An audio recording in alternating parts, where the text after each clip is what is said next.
Denise, we All still have a couple right. more people coming in. Hold on, just maybe 5 more seconds. Sorry. Okay, no, that's fine. Just why don't you give me a thumbs up or something? Yes, I will. Sorry, we just Okay. All right, most people have landed and audio is all set. Go ahead. All right. Well, good morning, everybody. Welcome to the 2022 Learning Collaborative of Franklin Grand Isle County. It's really a pleasure to have you with us. My name is Denise Smith, and I'm the Blueprint Program Manager for the St. Albans Health Service area. And I am one of a number of committee members who have worked diligently over the last year and a half to bring some opportunities for learning together as a community. I just want to really celebrate the great representation we have today from law enforcement, education, government, and healthcare with us today, as well as others on the call. So just really nice that we have a really nice cross-sectoral community representation with us. So thank you everybody for coming and being with us as we embark on this collective learning together. Thank you also to all of the presenters today and in the future who are working really diligently and have dedicated a tremendous amount of time and resources to preparing for the presentation today and for sharing their expertise and perspective. It's been truly a lift from everybody, and especially as we're dealing with this ongoing pandemic and all of the other stresses that are happening in our lives. So I just really want to thank them for dedicating their time. Can you bring it up the next slide? I just want to kind of cover what is a learning collaborative. I think we hear this term. There's different models out there. We started learning collaboratives in our community a while ago, and really it's an opportunity to bring people together in a peer-to-peer, expert-to-peer learning. And also it really helps us to focus on a problem that we might be experiencing as a problem or as different entities, and it really allows us to kind of break down silos is the way that I look at it. One, to recognize that we're not the only ones that are addressing this problem from our systems, but it allows us to work across systems and maybe come up with joint solutions. So we're co-creating solutions and really understanding what everybody is doing in the community. Next slide. Go back one. I wanted to share this visual. We had in 2019, 2020, we had started a chronic pain learning collaborative that was disrupted due to COVID. Last month, we decided to have an outcomes congress for that. It was just a 2-hour session and mostly included people who had been participating. At the end of that, we asked people what they hoped for their work for 2022. And everybody had to put in one word. They could have been put in one word different words multiple times, but it was a one word. So it created this word cloud. And I just want to share this with you so that you had an opportunity to look and feel like if these are words that resonate with you, that other people are feeling the same thing. So I just wanted to share that because we've got a whole group of new people on this call and embarking on the 2022 Learning Collaborative. And then last slide is really just an outline of the schedule and all of the offerings that we have coming up. Because we're doing this a bit different than the way the Institute for Health Learning would have done it, just because of the times that we're living in.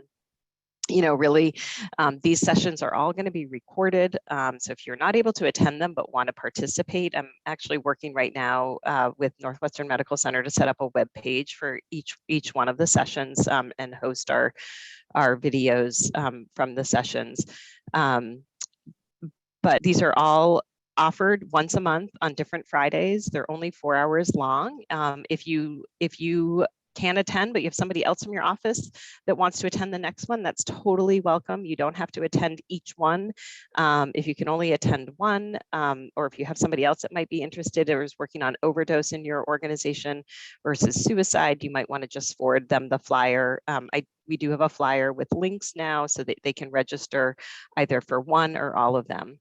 So just wanted to put that out there. Thank you all for joining us. And I'm just going to turn this back over to Jen, I believe. Or Thanks, Steve. Denise. And to Steve. Yeah. Steve. I It'll be all of wasn't us sure. at I some point. should have clarified that. That's all right. It's like jazz. We're improvising. Thanks, Denise.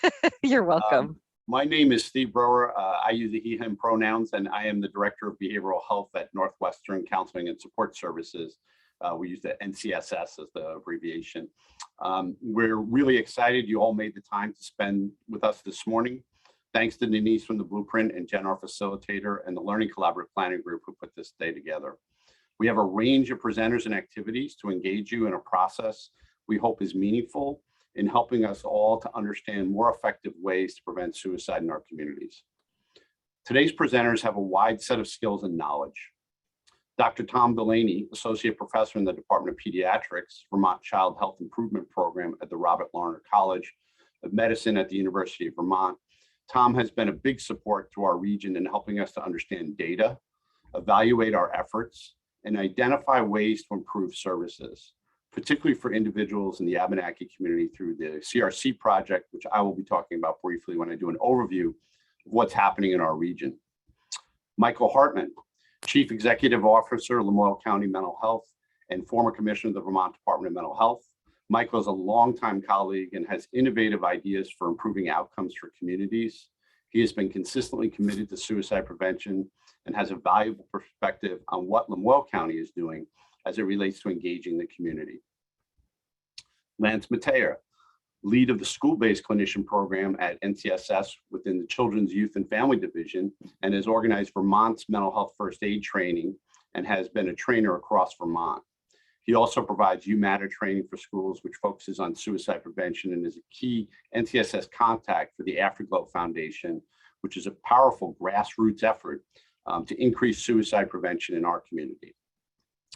Dina Chase, Program Manager for NCSS Integrated Behavioral Health Program, which is a program integrating social workers into many of the primary care practices in our region. And Catherine Marin, Team Leader for NCSS Integrated Behavioral Health, will be presenting with Dina on their experiences providing suicide-focused care in primary care settings. Jen, I think you probably wanted to review something if I remember. I do have a couple notes about logistics. So stay with me for a minute, Steve, and we'll see if I've forgotten anything. But before we start, welcome everyone to the online space. In Zoom, all of your controls are along the control bar. If you just jiggle your mouse over the screen, everything you need to run your meeting is there. You've got options also for what you can view. There's a mix of activities today. I did want to pull those up on the screen, Steve, before we get started. It won't be a detailed agenda, but I'd like you to see some of the activities you'll walk through. We'll start with an informal interview and some conversation with the full group. It'll be limited because of time. And then we have a series of presentations. Each one is mixed and matched with a Q&A. You can see there's a couple of breaks built into the day. And then per the usual, a big chunk of time where you can sit in small groups and actually integrate some of what you've covered, because there's a lot of information that comes at you and we want to be sure that you're able to digest it a little bit and talk about it in small groups. At this point, if you would like to update your virtual name tag, if we were all together in a room, we would be writing it in marker. But here in Zoom, if you go to your participant tab or just hover your mouse over your picture, you'll be able to rename your virtual tag with your name and your organization. And let's see, there's two more points to make. Sections of this meeting will be recorded and made available to folks who could not make it today. So all the activity that takes place in this large meeting space is what's going to be recorded, not the breakout rooms. And secondly, if you do have any technical questions, please send them to me in the chat and I will do my very best to respond as quickly as I can. Steve, have I forgotten anything? Nope, I think you covered everything. So are we ready? We're ready to begin? Yep, I think we're ready. All right. Will you introduce our next two speakers and I'll spotlight them as we go? Okay, let's get started with an opening exercise Michael and Lance have put together to ease us into this complicated and challenging topic. preventing deaths by suicide, involving the whole community in suicide prevention. Michael and Lance. There you go. Hi, Lance, you're up, but I just need to get Michael's video. Good morning. All right. So I do have a couple of questions for you. Michael, Yeah. you might need to unmute at some point here. We have actually spent a bunch of time in conversation with each other while we were planning this day. And, you know, one of the touch points we kept returning to during the planning phases of this event is that we're all joining this meeting for a reason. And those reasons are probably very separate. As many people, let's see, there's 47 people in this meeting, 47 different reasons for joining. But we're all here for a shared purpose, right? And that is to make communities safer. I'm wondering, you know, Michael, one of the things I've heard you say so many times is that the approach of zero suicide is to bring some structure to the chaos because there's so many pieces and this is such a complicated topic. Could you say a little more about what that means? Sure. Thank you, Jen, and hello to everybody well, I guess everywhere. We don't just have folks from the St. Albans area, but we're all over this morning, which is wonderful. I think there are kind of three major things that stick out for me in talking about suicide, especially 8:30 in the morning. Yeah, obviously, we're all here to learn things, and we have a professional interest and probably personal interest in the subject matter. But even though those things are true, it's still a very uncomfortable subject and hard to envision how you'll deal with it. One of these three areas that strike me about talking about suicide is that we understand number one, it's almost always an unexpected event. There's very little warning. There's very little indicator. I mean, on rare occasions there are, but really predominantly when people get the news of suicide, it's usually no idea that they're about to hear this. So that creates a certain level of anxiety and concern within us when we are looking at this issue. The other piece is, generally speaking, it's awful. Regardless of how a suicide death happens, it really, there's always a degree of sadness and disorientation, which is really the third piece. You kind of, in a moment, you get knowledge of something that just completely throws the rug out from under you, and you end up having to quickly process who this person is, what happened, all those kinds of events. And that disorientation really creates this sort of moment of just not being able to process things well.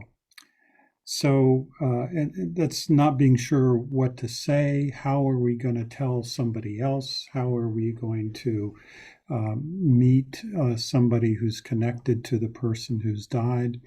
That there's just a rush of all of those kinds of thinking. And so what in many ways, part of, I think, Zero Suicide and the work that we've all been doing is also to try to help people get a structure to it. And that's in two levels. One is as professionals who maybe have to deal with family members or colleagues, et cetera. How do you approach and shape talking about this? But also for professionals who are going to work with people who may be survivors of suicide, how do we start to organize and understand what suicide is, how it happens, all of those pieces, so that when we do things like this morning, we're able to provide you with enough key information to serve as guideposts, because even as we found here, even when we started with therapists who had a lot of experience in dealing with working with clients, suicide is one of those pieces that for everybody there's a bit of rawness to it. And so keeping the structure is an important way to kind of stay present with the information.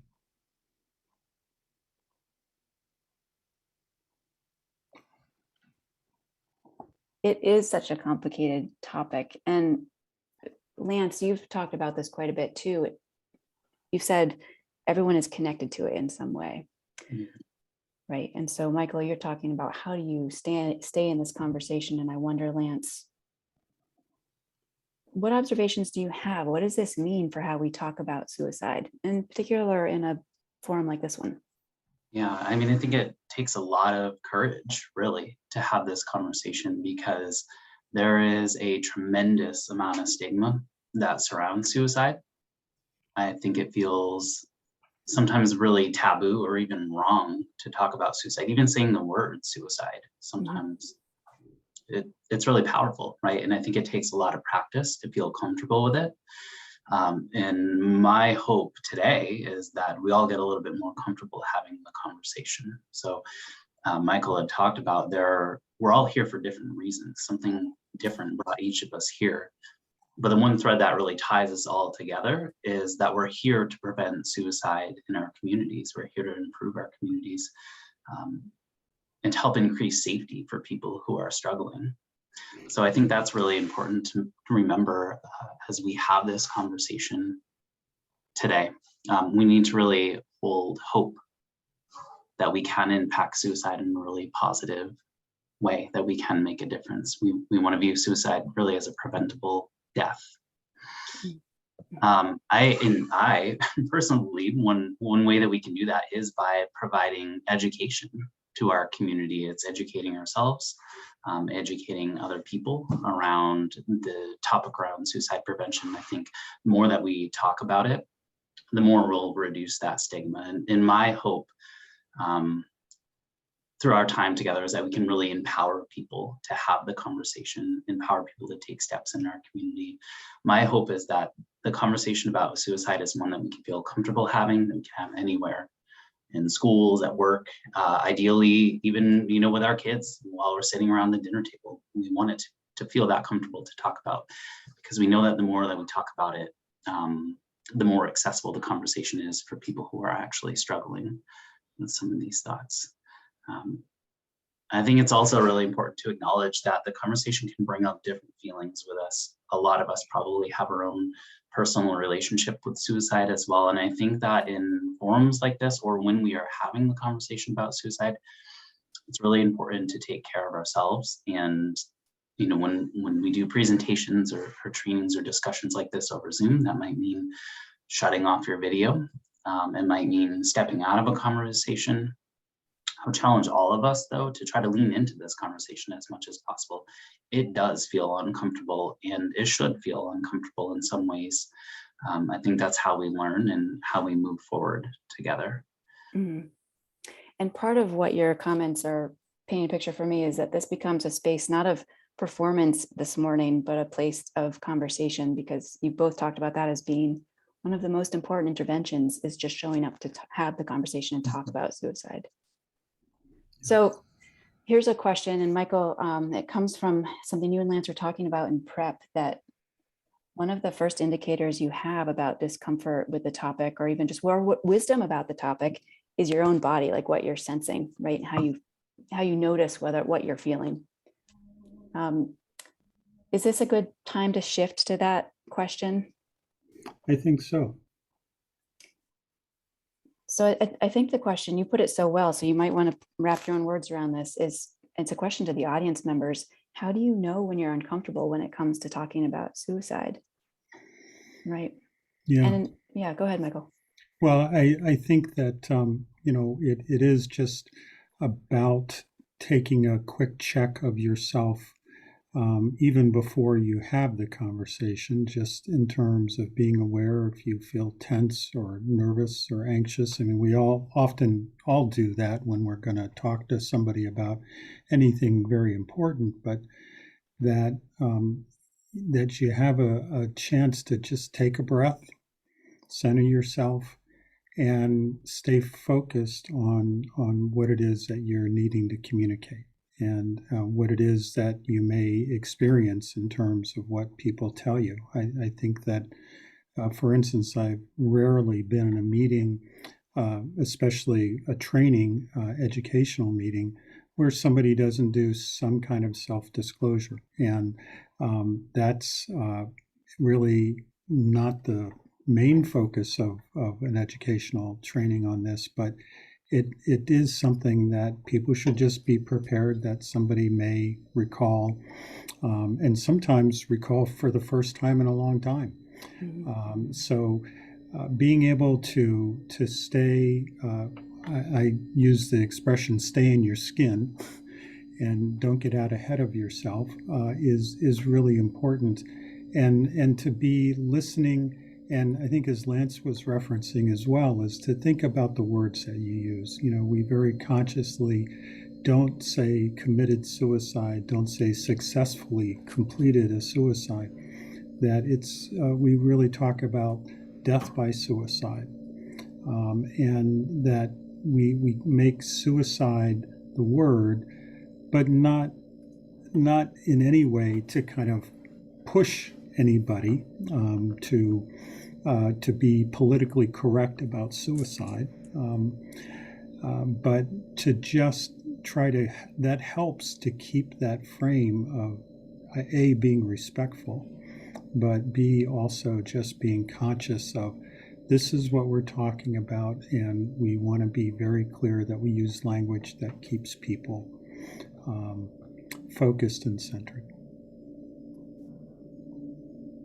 Lance, I wonder, you might have something to add here. I'm recalling that we were acknowledging that this is for sort of asking for boundaries around this conversation, and simultaneously acknowledging that it's almost impossible to keep those boundaries. So it's not about staying in space, but just monitoring where you happen to be as you surf in and out of reactions and thoughts. And do you have any other, I have a couple of logistical tips, but do you have any other observations or things you'd want to share before we go there?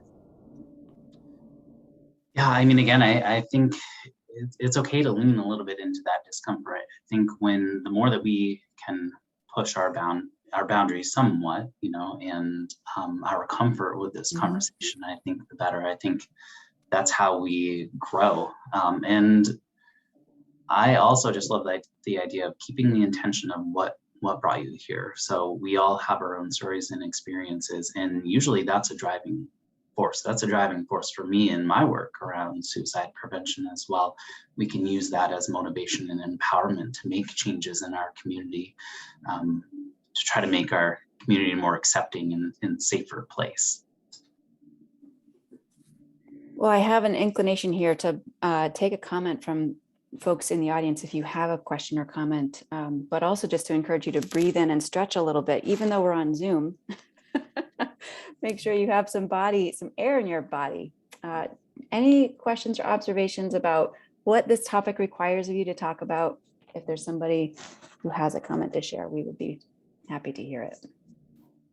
You can either raise your virtual hand or you can just unmute your microphone, and that's a cue to me that you might have something to say. Good morning. Can you hear me? I can hear you. Is this Timothy? Oh, this is Tim. Yeah, I wanted to, there was a choice of words that occurred to me when somebody was saying something about recalling a suicide. And I think that those of us that have been intimately affected by suicide, it's not a matter of recalling, it's an abiding presence. Yep. It's there every day. Yep. It's an accompaniment, a visceral accompaniment. And I guess that goes along with the taboo of talking about suicide, is that you're not going to encourage people to think about a suicide or recall suicide or something like that by talking about it.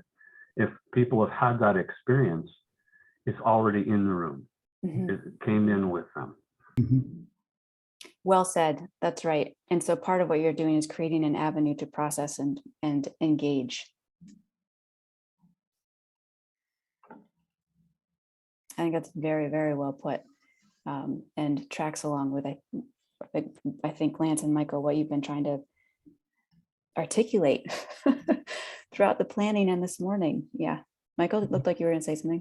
Well, I think what Tim said is right on, Spot and on. it's really right for everybody, regardless of what your position is in talking about suicide. I mentioned a little earlier that even in the beginning of our training around how to help our therapists develop a real skill set and follow a very good clinical practice on working with people who are suicidal. For many of them, it was difficult. Some of them had been working in the field for a number of years, and they really, suicide was always an uncomfortable piece for them to talk about, and therefore, like many of us, they often avoided it. And when we were really putting it on the table that this is something we have to directly address, we have to do it with respect, but not overly passionate about it in terms of addressing somebody in a treatment situation, that we have to be able to use the word smoothly. It can't be something that gets blurted out. It really needs to be part of our everyday dialogue. And that was really a part of the process of training, and it still is, of training new clinicians on how to just feel, I think as Lance was talking about, just feel comfortable with the terminology, because it takes a lot of the stigma away from it when we can talk about it and really not feel that we're setting off dynamite every time we mention the word. There's a comment. Yeah, go ahead. Hey, this is Tony. I'm the Emergency Service Program Director at NCSS. But Hi, just Tony. in terms of language, I think creating that comfort, I think so much of what we do in crisis work or emergency services is sort of normalizing it. Meeting with people every day that are probably thinking or struggling, and how do we try to pull that information out of them in sort of the safest, least judgmental way of, we're not trying to encourage it. We're not putting ideas in people's heads, but we're just sort of saying, hey, it's not like, are you thinking of suicide? Sometimes it's like, how often do you think of suicide? We're kind of taking away the scariness of that yes, no question. We're making the assumption that they probably are struggling, and that's okay. That would be understandable under these circumstances. So let's talk about it. It's okay. And everybody has their own fears and misconceptions around suicide, just as they have those fears around, what's going to happen to me if I disclose that to a friend, a family member, or a mental health counselor. What are they going to do? Are they going to lock me up? And I think it's just really about making it safe in the professional world, safe in the personal world, safe within our families, so that it's okay to acknowledge it and talk about it. Safe in the community, the overall community, in a very inclusive way. And that actually, Mark, it matches up really well, Tony, with a comment that came up through the chat, which is finding ways to talk about suicide that I'll quote the chat, that helps people shift the way they talk about it. And this person writes, I think the old language is subconsciously part of what makes it so uncomfortable for folks. So to find some inroads to the conversation that make it more accessible, engaging, honest. So we are going to shift here in a minute, Lance and Michael. I have a couple logistical notes, but I wondered if you had anything you wanted to share before I went there. I think I would just, again, thank you all for attending and in broadening your understanding about this subject. It's hugely important that we have as many people in the community as possible using similar language and having similar understandings of this. It really facilitates how we can, as a community, come together to take the steps to limit the occurrence of suicide. I think every time we have this discussion, and we have 30 or 40 people in this room right now, right? This is making an impact, hopefully on 30 or 40 people. But I think the ripple effect, like if we're activated and we can do something after our time together today, that will compound, right? And it makes a much greater impact in our community. So yeah, again, like Michael, I want to thank everyone for taking the time and just recognizing the importance of this work. All 49 of us now in this meeting. 49, all right. Yeah, there you go. Over the course of the morning, people will come and go. So thank you to you both. Hold on for just a moment. I have 3 notes for the audience about, the invitation today is to stay present in the conversation to the very best of your ability. And here's what we were thinking might be helpful for you to know about today. Lance and Michael, let me know if I forget anything. I've got 3 notes. One is that none of the presenters are going to ask for your direct experience today. So you have complete choice over what to share during the session, what to say, when to speak, if to speak. The second, we'd like to acknowledge that some of this content may connect in personal ways that feel destabilizing. And so if we were meeting in person, there'd be an opportunity to informally touch base during a coffee break or during the hum of packing up bags and stuff at the end of the gathering and check in with each other. The Zoom clearly feels a little different. And the last thing we want is for this Zoom call to end abruptly without any sort of nod or acknowledgement or reconnection if that's helpful. So if you could use a little extra support before transitioning back into the workday, there is an option to debrief for a short time after this meeting. And again, it's to support that transition off the call. This will be in small groups, and Lance and also Dina Chase will be available to help facilitate that check-in. Last but not least, this is my 3rd point. Do keep in mind that the presentations this morning are being recorded. So anything that takes place in this large group session is recorded, and I'm asking you to please choose your disclosures accordingly. And that's in order to honor the privacy of other stories. The smaller breakout rooms will not be recorded. So any chat messages also that you send to me will not be recorded. And I'm sharing that so you can make informed choices about what you'd like to say and where you'd like to say it. Lance, Michael, have I forgotten anything? Okay. So I thank you both. Steve, I'm going to pull you back up onto the screen so that you can introduce our next speaker, and Lance and Michael, I'll take you off our virtual stage. Thanks again. Oh, you got to unmute you, Steve. Yeah. Oh, I just muted you by accident. Sorry. Yeah, quick switch. Yeah, I'll be very brief. I introduced Tom earlier, but we're really excited to have Tom here to talk about really a much broader statewide perspective. What's happening? What do we know? What are some initiatives?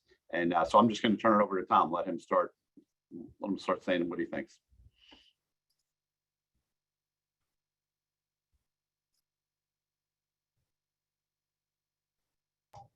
I think we can't hear you, Tom. Yeah, Tom, you're muted. If it's via the phone, you might need to press *6.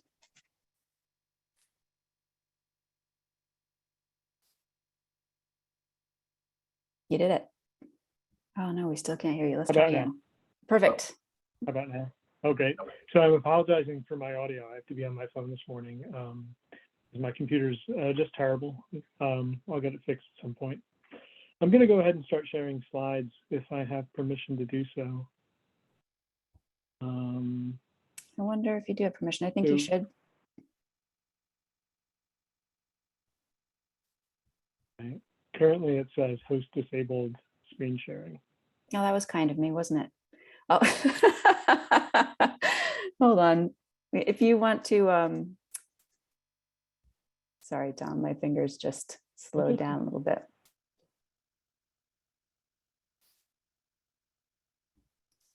I'm going to send you a Do you want to talk a little bit about from where you hail and where this information comes from? And you're going to get an invitation from me that will allow you to share. Yeah, absolutely. So my background is that I actually trained as a psychologist, but really a research psychologist. And so I currently don't do any clinical work, but I do a lot of program evaluation research around mental health issues. And then I teach in the UVM Master's in Public Health program, and I teach in the first year medical curriculum at UVM about public health and mental health and some on statistics and things like that. So, all right, let's see. Oh, there we go. Thank you, Jen. Oh, no, I'm sorry for the hiccup. It's fine. So hopefully you see that intro slide. Looks great. Thumbs up from Michael. All right, so I have 20 slides. We're going to go through these in 20 minutes or less, and then we'll have a few minutes at the end to talk about things and recap. So I just have to take a moment to acknowledge, I'm not going to acknowledge all these people individually. I really want to acknowledge Caitlin Quinn and the health surveillance team at the Vermont Department of Health, who are amazing. I think that Vermont probably has one of the best, if not the best, sort of state reporting on suicide and suicide data and suicide risk factors. They produce just amazing materials, and we went from having almost nothing to having amazing resources. And then this is just a few screenshots of suicide related data briefs that have been released. And this is just like in the last 3 months. These are January this year and last fall. And I think one just came out in the past week. But just an amazing amount of work going into these materials, and they're incredibly well done. And I encourage people, if you have any questions about things I'm presenting, reach out to me, but then also check out the Vermont Department of Health website. They have real just a treasure trove of information. So I'll talk a little bit about broad perspectives on suicide in Vermont and the US, a little bit about lethal means and risk factors, just a couple of slides about trends during COVID-19, and then we'll talk, again, briefly, because it's only 20 minutes, we'll talk about some of the statewide initiatives and then wrap up with some questions. Michael Hartman already addressed this. I have this slide saying that we try to use sensitive language talking about suicide. I still slip up occasionally, but I do try to say died by suicide or ended his or her own life instead of committed. And we try to avoid unsuccessful suicide. We don't say successful suicide. And really careful, I try to be really careful in talking about the scope of the problem. So not saying epidemic or, running around with my hair on fire kind of statements. So this is the really big picture. This slide shows the suicide death rates in the US and Vermont. The US is the blue line and Vermont is the green line. And these are rates per 100,000 people. And we use rates because obviously Vermont has a very different population than the US does.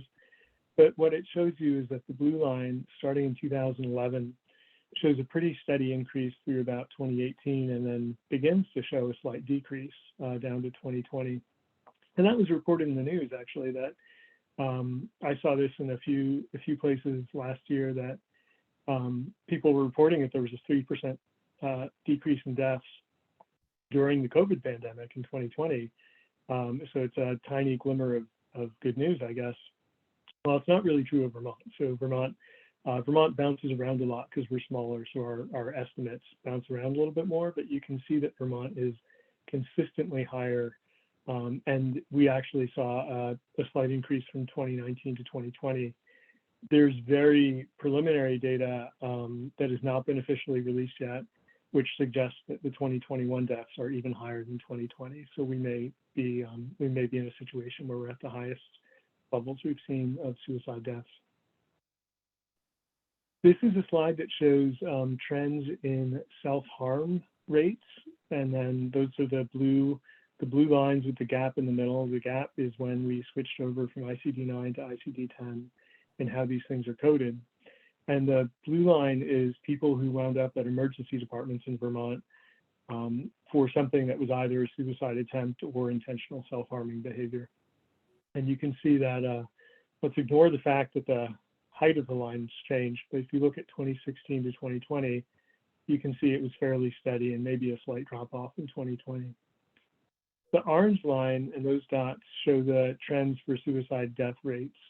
And those, it's similar to the previous graph. So you can see it's mostly flat, a little bit of variability, but it actually jumps up a little bit in 2020 compared to 2019. It's really important when we're talking about suicide death rates and self-harming behaviors, including suicide attempts, to talk about the role of gender and age ranges. So if you look at the top half of the slide, on the left, we have self-harm rates. And again, this is based on emergency department data. You can see that females are about twice as likely as males to show up in the emergency department for self-harming behaviors. And then if we go to the right, that's actually the suicide death rates as a function of male versus female. And you can see that the males are more than 4 times more likely than females to actually die by suicide. So there's this kind of giant disparity between who ends up in the emergency department and typically survives versus people who die and typically wouldn't wind up at the emergency department. That this probably has something to do with the means used for suicide and some other factors that other people on this call would be really well qualified to talk about. In the bottom, on the left, we have hospital visit rates for intentional self-harm just in organized by age. So those blue bars are showing the age ranges of 0 to 14, 15 to 24, 25 to 44. And those are rates per 100,000 people of people who wind up in the emergency department for self-harm. And you can see that it's substantially higher. That's actually statistically significantly higher for ages 15 to 24. And then it goes down to 25 to 44. And then we see the younger people have their rate. Older people who are about 65 and older are not seen nearly as often for self-harm in emergency departments as are younger people. On the right side of that, we have the actual suicide death rates broken out by age. It's interesting to me that when I started tracking these maybe 10, 12 years ago, it was actually the 65 and older were accounting for the majority and the highest rates of suicide deaths. And in the past 10 years, we've really seen a shift where it's gone towards middle age and specifically middle-aged males, where when we are counting the deaths and the death rates, it is typically the 25 to 44 and then 45 to 64, then followed by older and then 15 to 24. I just wanted to touch briefly about young people in particular. So a lot of people on this call probably know about the Vermont Youth Risk Behavior Survey, the YRBS. It's done in middle and high schools in Vermont every other year. And this slide just shows trends in some of the suicide-related indicators from the YRBS. You can see that top blue line, that's felt sad or hopeless for 2 or more weeks in the past 12 months. And that's a marker for a major depressive disorder. And you can see that that was pretty flat, around 19 or 20%. And then in the most recent YRBS in 2019, it's 31%. So there's something going on where young people are self-reporting much higher rates of experiencing sadness and hopelessness than they were 10, 12 years ago. The lines under those represent purposely hurt self without wanting to die, made a suicide plan in the past year. That increased from, it looks like 8% in 2011 to 13% in 2019. And the bottom line is actually attempted suicide in the past year. Again, this is self-report, but we see it went from 4% in 2011 to 7% in 2019. So that's a pretty substantial increase. Just to note a few of the populations that really stand out as being higher risk for suicide and self-harming behaviors. And this is based on an adult survey called the Behavioral Risk Factor Surveillance System. And it's based on the YRBS, and it's also some of the information is based on suicide death records. So we know from Vermont studies that LGBTQ students are much more likely to report feeling sadness or hopelessness, who've reported making a plan or actually attempted suicide. And with the suicide attempts, it's about 4 to 5 times higher than non-LGBTQ identifying kids. We know that adults with disabilities, according to the BRFSS, have about a 5 times increased likelihood of experiencing suicidal thoughts than non-disabled people. We know that young people on the YRBS who identify as BIPOC are much more likely to report the sadness and hopelessness, much more likely to have reported a plan, and to report attempts. So attempts for the BIPOC young people are 10% versus 6% for the non-BIPOC population. Vermonters who have served in the U.S. Armed Forces, according to our deaths data, represent a total of about 13% of all the suicide deaths. They have about twice the rate of suicide death as non-veteran Vermonters. And then this one is particularly tragic, I think. Social isolation is a risk factor for suicide. And we have 9% of adults rarely or never get social or emotional support. And those are seen at the highest rates for ages 65 and above. So there's a lot of geographical variability in Vermont. And just like Vermont has a lot of variability compared to the US, Vermont counties have a lot of variability from year to year. But I did want to show some of this data, and this is directly from one of the Vermont Department of Health data briefs.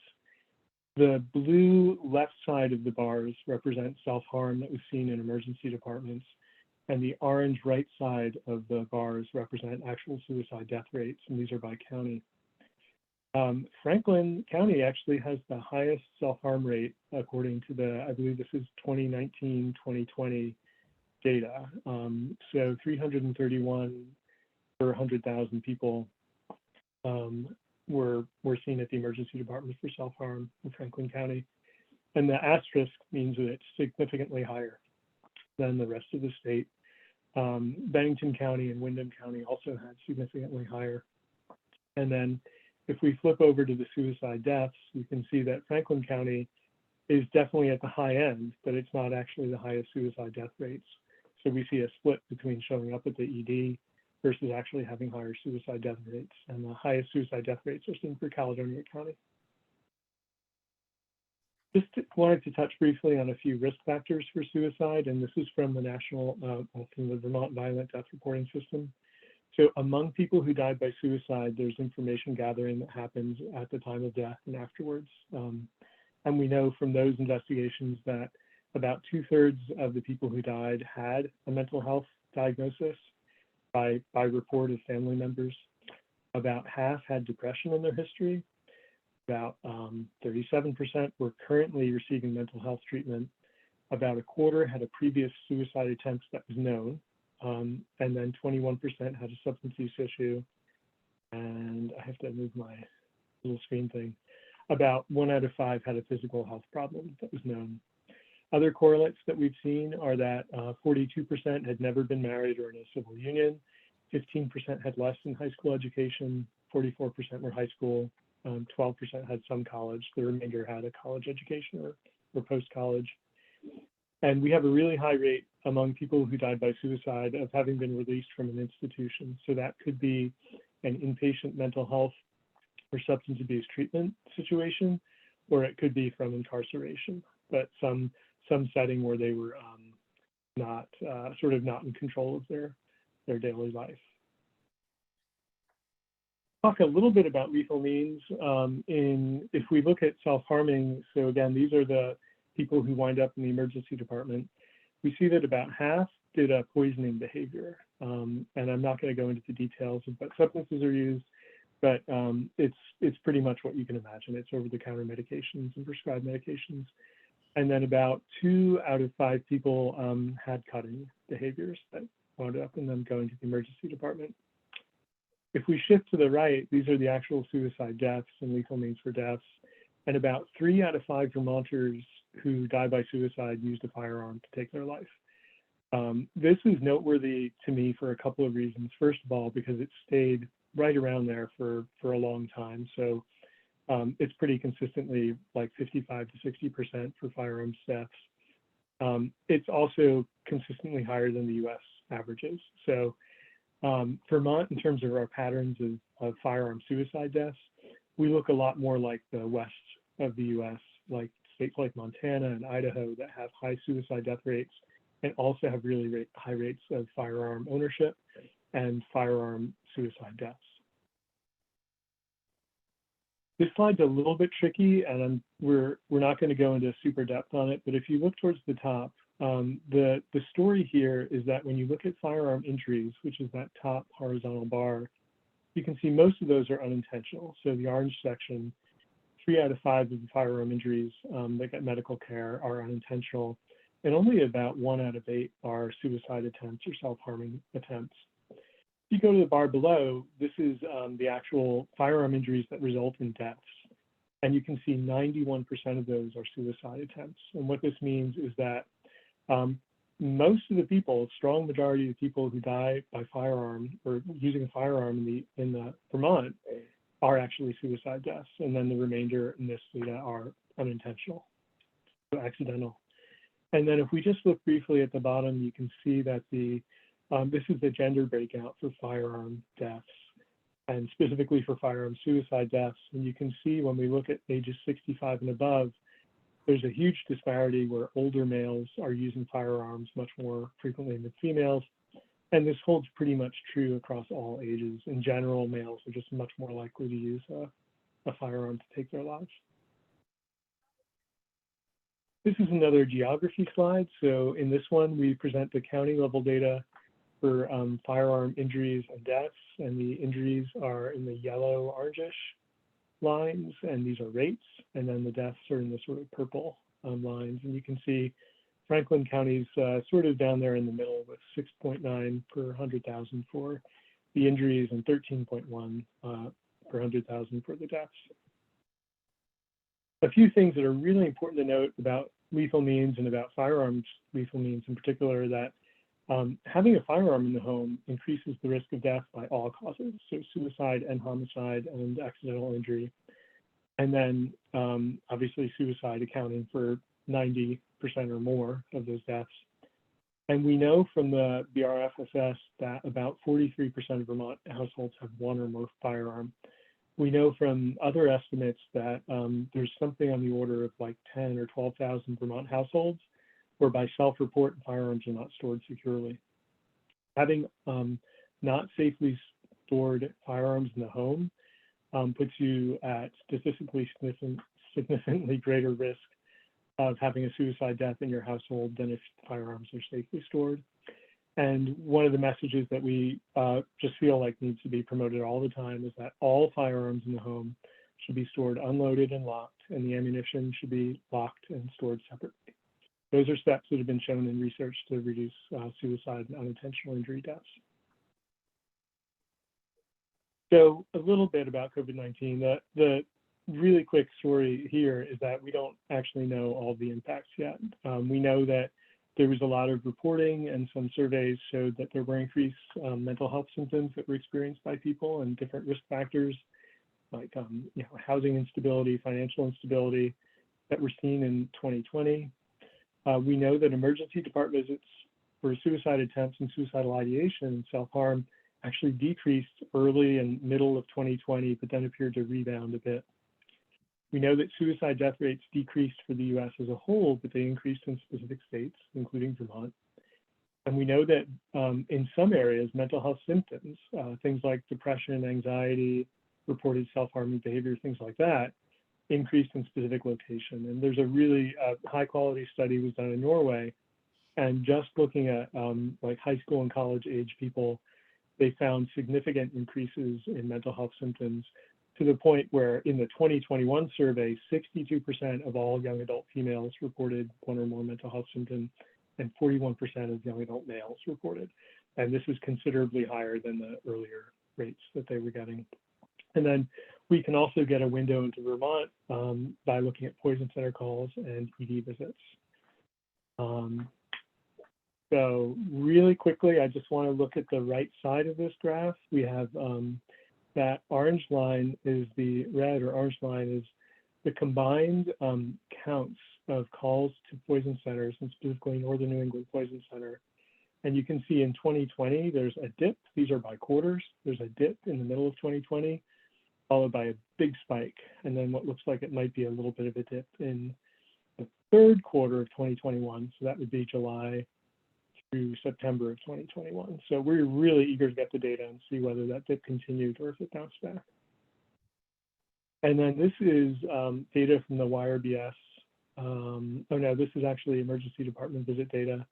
The purple line is for high school age students and the green line is for middle-aged school students. And you can see in June, July, rates of ED visits for these groups are really low in 2020. And by March of 2021, they're 3 to 4 times higher than they were. So obviously there's something going on with younger people and their experiences of mental health symptoms during the pandemic. Really quickly, I'm not going to do justice to any of these, but there is a lot of work that's been done currently and in recent years in Vermont around addressing suicidality and suicide risks.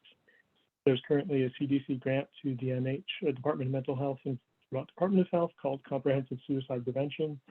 It's supporting work in emergency departments, primary care, gatekeeper trainings throughout the state, lots of different initiatives being supported by that grant. There's the Zero Suicide Initiative, that was already mentioned.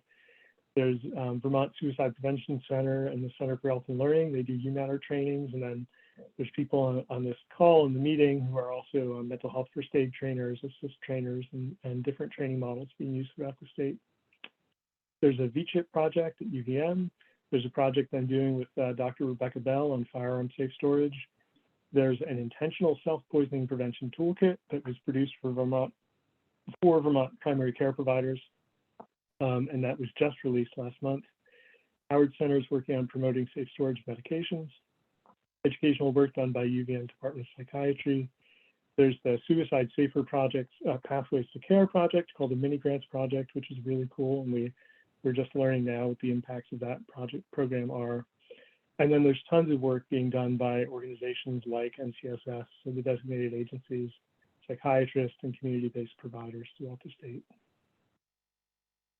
Very high-level summary. So we know that rates of suicide and other self-harming behaviors have increased in recent years in Vermont, and that some groups are seeing differential increase and increased risk relative to other groups. We know that firearms represent the most common means for suicide. We're not yet clear fully on the long-term effects of COVID-19, but there's certainly indication that there's more distress and mental health symptoms than there were previously.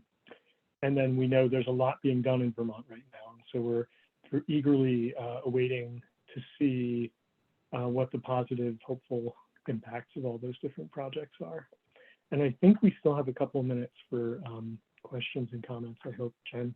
We do have a couple of minutes, and I think it would be helpful to see how many people are sitting on a question. So if you can use your virtual hand and raise that this time, it'll help us know how many questions we might have queued up. You can jiggle your mouse over your picture, your camera to select your virtual hand, or you can find it under the participants tab. Any questions for Tom? Tom, can you, there was a slide that I think you showed towards the end about I think it was the visits in like the spike that's happening for the youth. And I know some anecdotal stories that I've heard, and one of the things that people are, yeah, this slide. I feel like, I've got some anecdotal stories from friends, parents, and, kids, and my kids are about this, in this age group right now. And everybody's kind of asking, like, what is happening, right? Like, what is going on? Because it's feeling like whatever's happened during the pandemic is now, it's impacting the kids now. Like, I don't, and maybe it's like a delayed response, I don't know, but like, I'm sure people are looking into this, and like, I'm just this data kind of affirms like what I'm hearing from friends and parents and what I'm seeing in my own children. So I'm just curious I have about the that. I have the exact same reaction to these data. It's exactly what I've seen in my family and my extended family and the people I talk to in where we live. And it doesn't seem like it's just Vermont. This is a national thing. There's been a bunch of summits recently on youth mental health, and there was one put on by CDC, and I think it was titled, Youth Mental Health Crisis in the US. So people are paying attention to it. I don't think we know what the drivers are. I don't know if it's like isolation or it's lack of social stimulation in playing sports or things like that. It's so hard to know. And if people have thoughts about it, I'd love to hear your hypotheses. And if you do, and you raise your virtual hand, then again, we'll be able to queue up a couple of comments. In the meantime, there's some of you are wondering if these slides are available, and they will be after this presentation. There's also a question on the chat that's not related to yours, Tom. So let's just see if does anyone have any comments related to the exchange Tom and Denise have just had? Yeah, I wanted to chime in and just say that with the SBIRT program and the screenings that we do in the emergency department, I've been noting frequently to people when we talk about this that yes, we screen for alcohol and drug problems and nicotine and all that sort of thing, but the overwhelming things that we're seeing popping up on our screens is the general anxiety scores and the depression scores with the PHQ-9. That's through the roof. We're seeing a lot of those every day, all age groups. Yeah, I think that, thank you for sharing that. And then that resonates with what we've heard from other people who are doing screenings as well.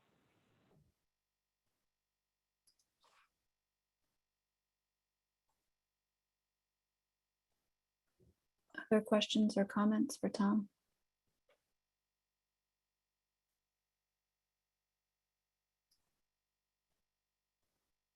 And if you're calling in on the phone, you can raise your virtual hand by pressing *9 or unmute yourself with *6.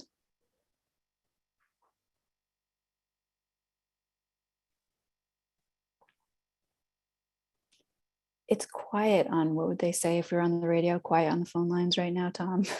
There aren't a lot of comments queuing up, which may mean that people are sitting with us for a minute. And yeah, absolutely. And at the very end of the presentation, I put my my email. Please, if you have thoughts afterwards, please reach out. I'm very happy to share any of the information I have. And then I think, Jen, you said that the slides can be shared.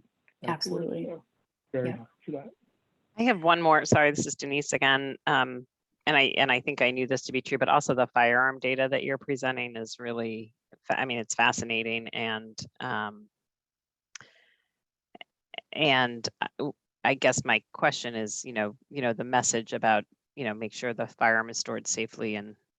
But as we know, like, it's an impulse, right? And if there's a firearm available and you know how to load it, like, it's really interesting. So there's some evidence showing that even slight delays and distractions can save lives.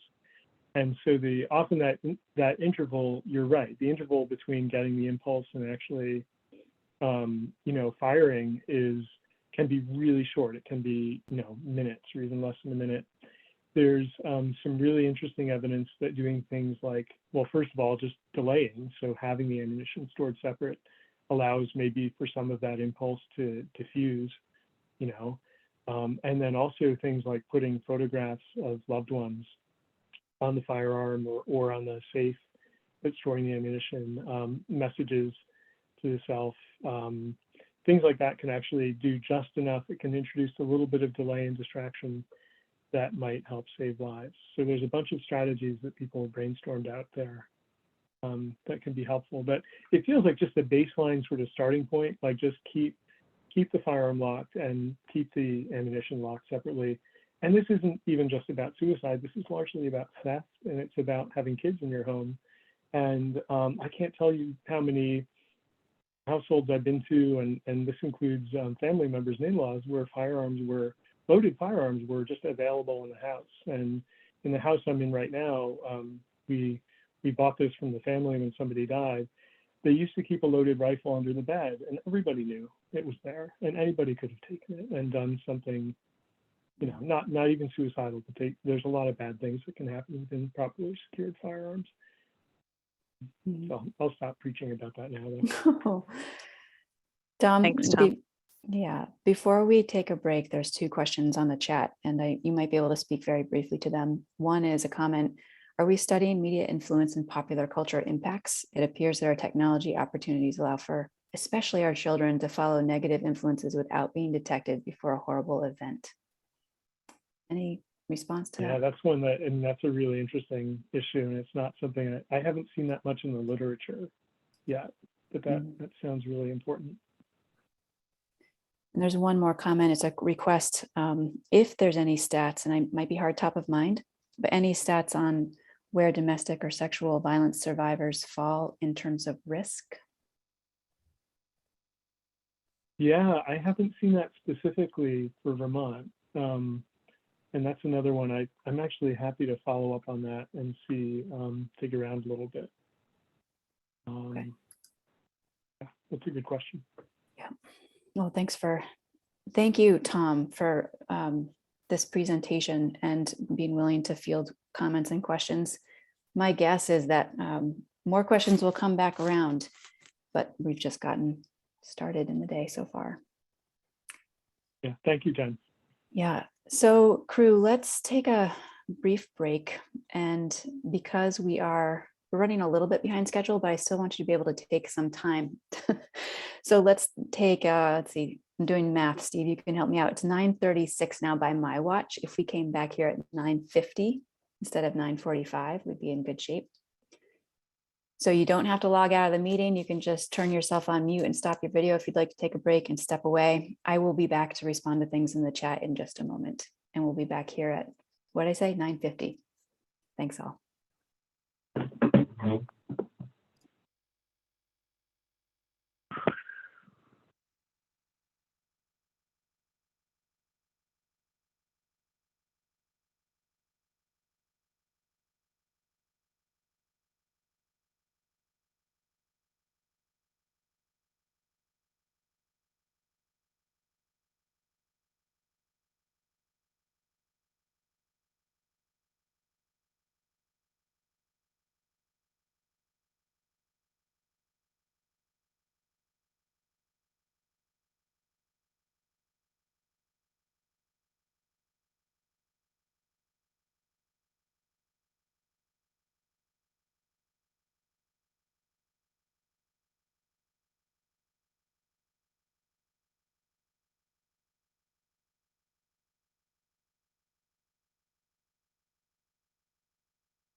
All right, I'm good, I think.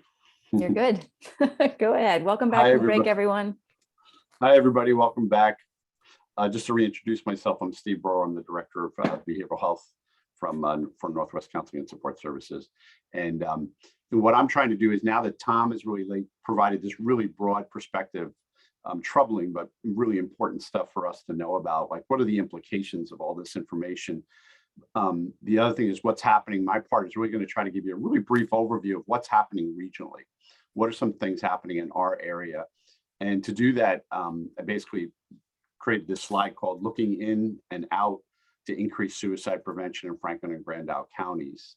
And the idea behind that is really, it's about accountability too. We are the designated public mental health agency. And like, what are we doing as an agency to try to address suicide prevention? And then what's happening in our community? And our hope is that by walking you through, I'm going to walk you through these bubbles. I have some talking points for each of them. Our hope is that really to end with what else is happening in our area, and really generate some things that we may or may not be aware of what's happening in our area, or maybe someone might say, hey, I heard about this really innovative program out in California. So that's kind of what we're trying to do. We'll get a little bit more expansive in our own thinking about what else we can be doing. So when you look at this diagram, basically the top part of the diagram, the center bubble obviously is our collaborative or collective efforts to reduce suicide in our community. But the top parts, those top three bubbles, are really about what's NCSS doing specifically as the designated public mental health agency, and then the bottom part really is the community. So I'm going to walk you through them as we get to them, and then we'll end on the what else. And mine's very brief. We're talking about 15 minutes. So the top bubble, the zero suicide, the blue one, Tom had referred to that. This is a national initiative, zero suicide initiative, which it's got an interesting origins, which I won't go into, but it actually comes out of healthcare systems and what they found by doing certain practices, they could actually reduce the suicide rate. But the short of it is it's essentially a real systems approach to organizations looking at how systematic are you with screening for suicide risk? How systematic are you at assessment? Are you really getting a good handle on what people who seem to be at risk and where are you at with that? And then specifically suicide focused care. One of the research findings is that care as usual, particularly in the mental health profession, the way we're trained, tends to be more generic, and suicide focused treatment models are much more effective. The data is becoming clearer, as time goes on, that is really the way to go. But what are we doing in terms of suicide focused care and follow up? Tom's point about what was mentioned about even earlier about people coming out of facilities, whether it's an inpatient psychiatric hospital or correctional facility, are much more at risk. And what kinds of things do we have in place around those kinds of things? In terms of zero suicide for us, basically the way that plays out in terms of activities is there's an organizational self-assessment that you go through, and we look at all three of our service divisions, not just the behavioral health division, but the children's division, developmental services division, and how are we doing related to some of these key places of practice. And then based on that helps us to develop a work plan based on other input as well. It's like, what are we really working on? We also try to do yearly a practicing site, pilot site would do a workforce development survey to check in with our staff about what's their confidence level in working with individuals who are struggling with suicidal ideation or behavior. Where are they at with that in terms of their own practices? And key to this is really a huge training initiative that a group that's been spearheading this, and if we haven't mentioned already, is the Center for Health and Learning, who also facilitates the Vermont Suicide Prevention Coalition, which is a really good group to be involved in. They're very open to more membership. They've been providing a lot of leadership of this with support from also the Department of Mental Health. But a big training initiative through Zero Suicide is the adoption of a suicide-focused care model called Collaborative Assessment and Management of Suicide. And it's a very specific treatment model, which we're going to hear a little bit more about when Dina and Catherine talk. The other thing is data, really looking at data. What data do you have that you can feel somewhat comfortable about? What trends are we seeing? One of the things we've been doing since 2004 is we basically have a database in partnership with the Vermont Department of Health, and we track death certificates of individuals who die by suicide, and we look for trends. One of the most troubling trends we see, which is one of our projects we'll talk briefly about, is we're seeing definite subgroup activities, and one being is within the Indigenous Native American Abenaki community in our region. They have a disproportionate rate. There were also some real barriers for those individuals getting care, and that's a big part of this project that we're looking at. So that's zero suicide in a very brief nutshell. So then I'm moving over to enhancing services. What are we doing in terms of enhancing services? One of the key things that we've been able to do with support, and this really came about mostly after Hurricane Irene, when the state hospital got shut down, and there was a lot. It was actually one of the times where it was really, we were all asked to say, hey, submit proposal about what else you could be doing, but each region really needed to develop a mobile outreach team. And then they gave us creativity about how you wanted to do that, which was really cool. So we have a mobile outreach team, and what we're able to do is do outreach case management to individuals who may not be eligible for other kinds of programs.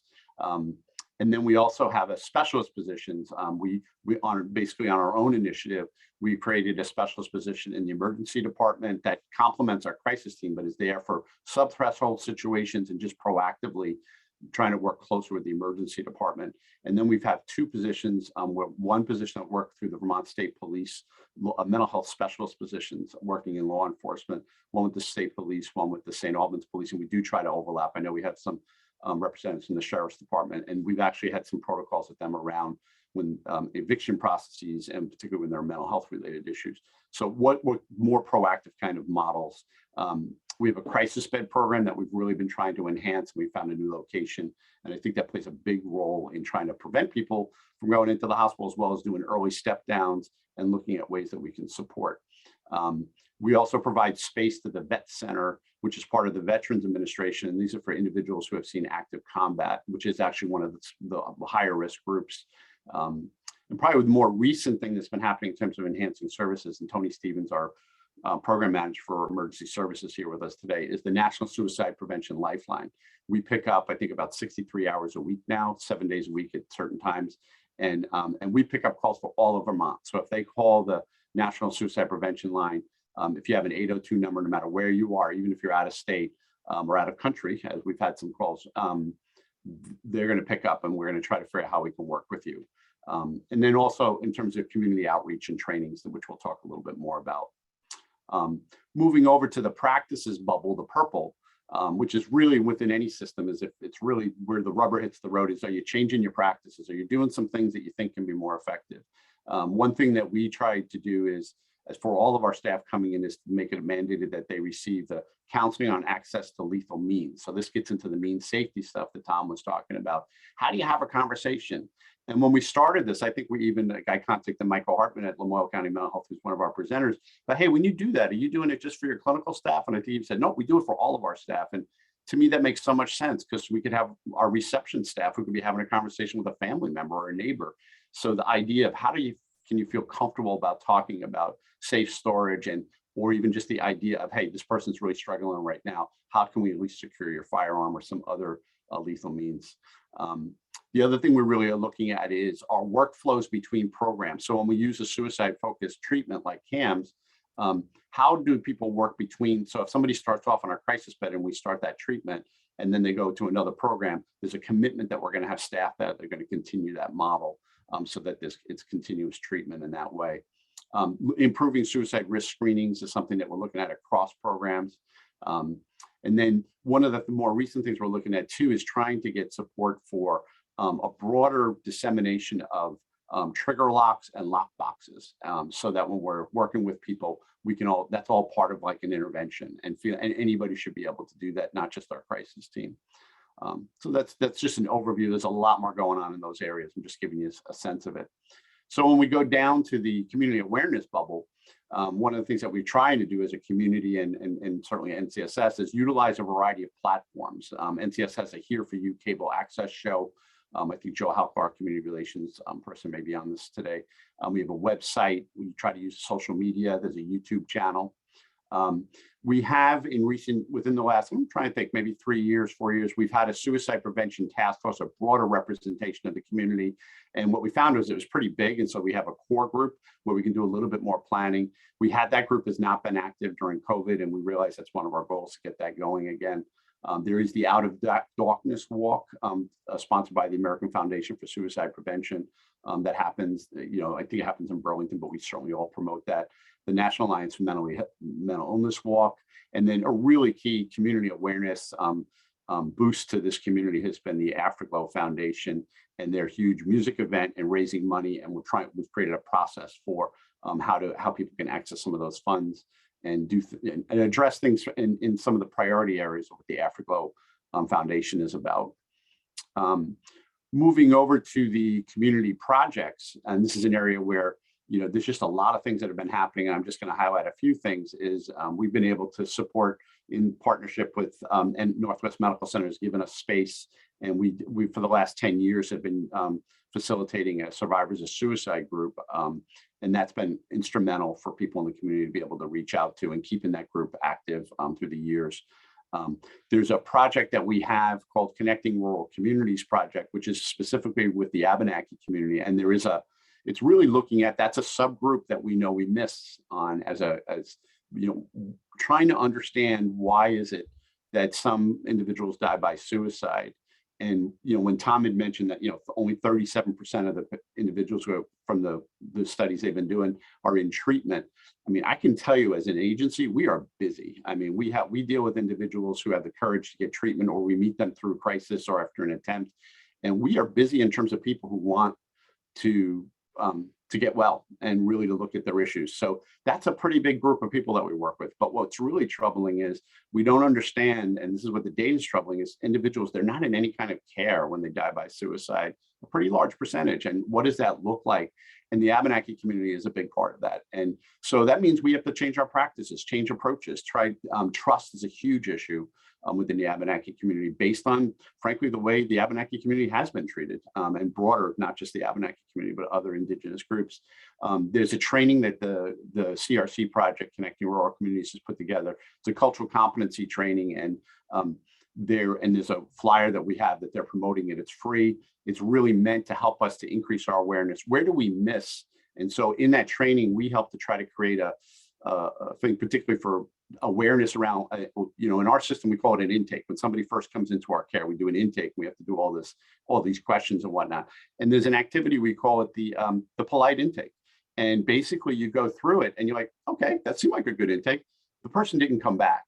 And why was that? And we try to anchor it on some of the things they're saying in the training around trust, around the importance of family being involved in treatment, and that sometimes the boundaries of our own profession actually exclude people from feeling connected.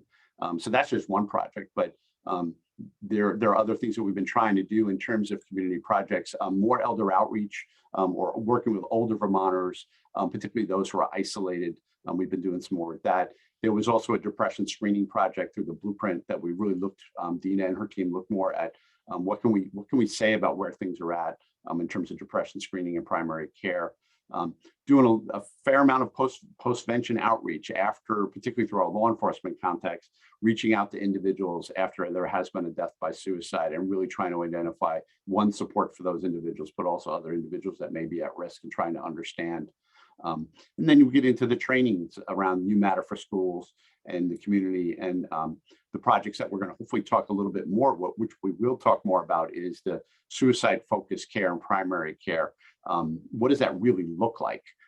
Talk to us more about what that means. And what's this mental health first aid training that's happening around the Vermont, and what's that about? So those two projects we're going to highlight more in terms of those.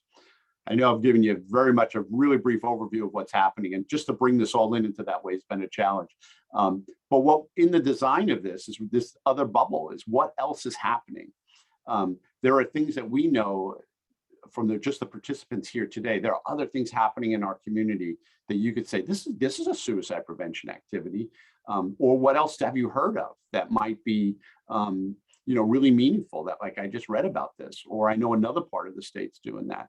So I'm going to turn this part Your over audio is back breaking to up a Jen little to help bit, I us think, with that. Steve.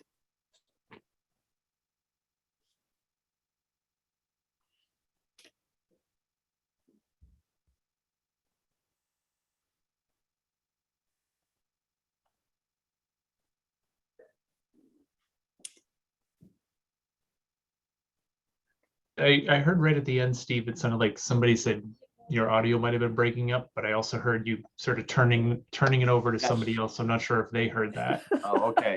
It might have Thank been you, me. Tony. Is that Lance or? That's Tony. I am.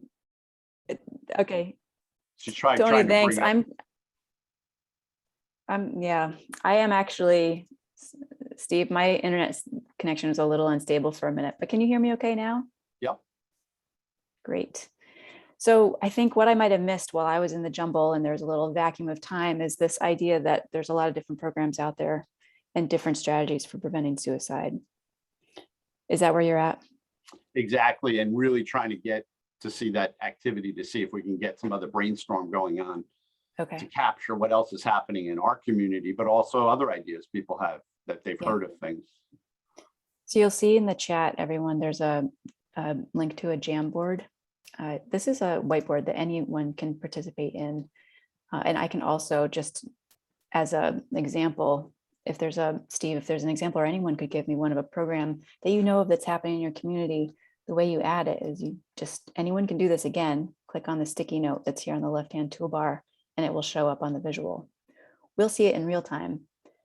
But as you add to this throughout the day, if you wish to, then by the end of this afternoon, we'd have a printable piece of information. Yep. So like that yellow one in the corner that I see, lockboxes shared for community and tracking stories, like that's an example, right? So there you go. Somebody write that, and then, but it would be really cool to see what other thoughts of things that are happening to be more inclusive of what's happening in our community as well as outside.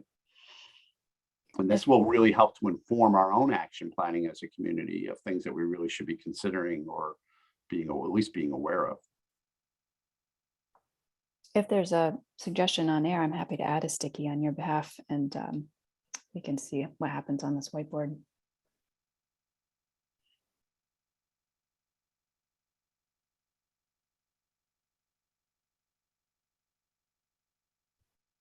It's quiet on the Zoom. That's not a bad thing. It's good to settle in. And it looks like there's a bunch of people sort of checking out that Jamboard. You can see stickies popping in there. There you go. So again, this link is going to be available throughout the morning. Some point this afternoon, I will create a PDF and include it in the summary note and send it out to all of you on this call who are participating today. It's anonymous, it's aggregate. Whatever shows up there, then you could at least review the list and see if there's something new to discover. Steve, is there anything else that you wanted to say as you wrap things up? And although the Jamboard will stay open, even if it will disappear from the screen, any of you can access it through the link. I am preparing to shift gears over to Dina and to Catherine, if you're ready. Oh, I think that's great. We just encourage people to keep, brainstorming some, and maybe even in some of your small groups, some ideas might come out of your small group. You could go back to the board and just post some stuff. So yeah, I think we're ready. You want me to transition? We want to transition into the next. I can introduce that. As I was talking about under the red bubble about community projects, two that I was referring to in there was one related to suicide focused care and primary care, and the other was mental health first aid. We're going to start with the first spotlight, which is focusing on integrating suicide focused care and primary care. And I'm going to turn it over now to Dina Chase and Catherine Marin.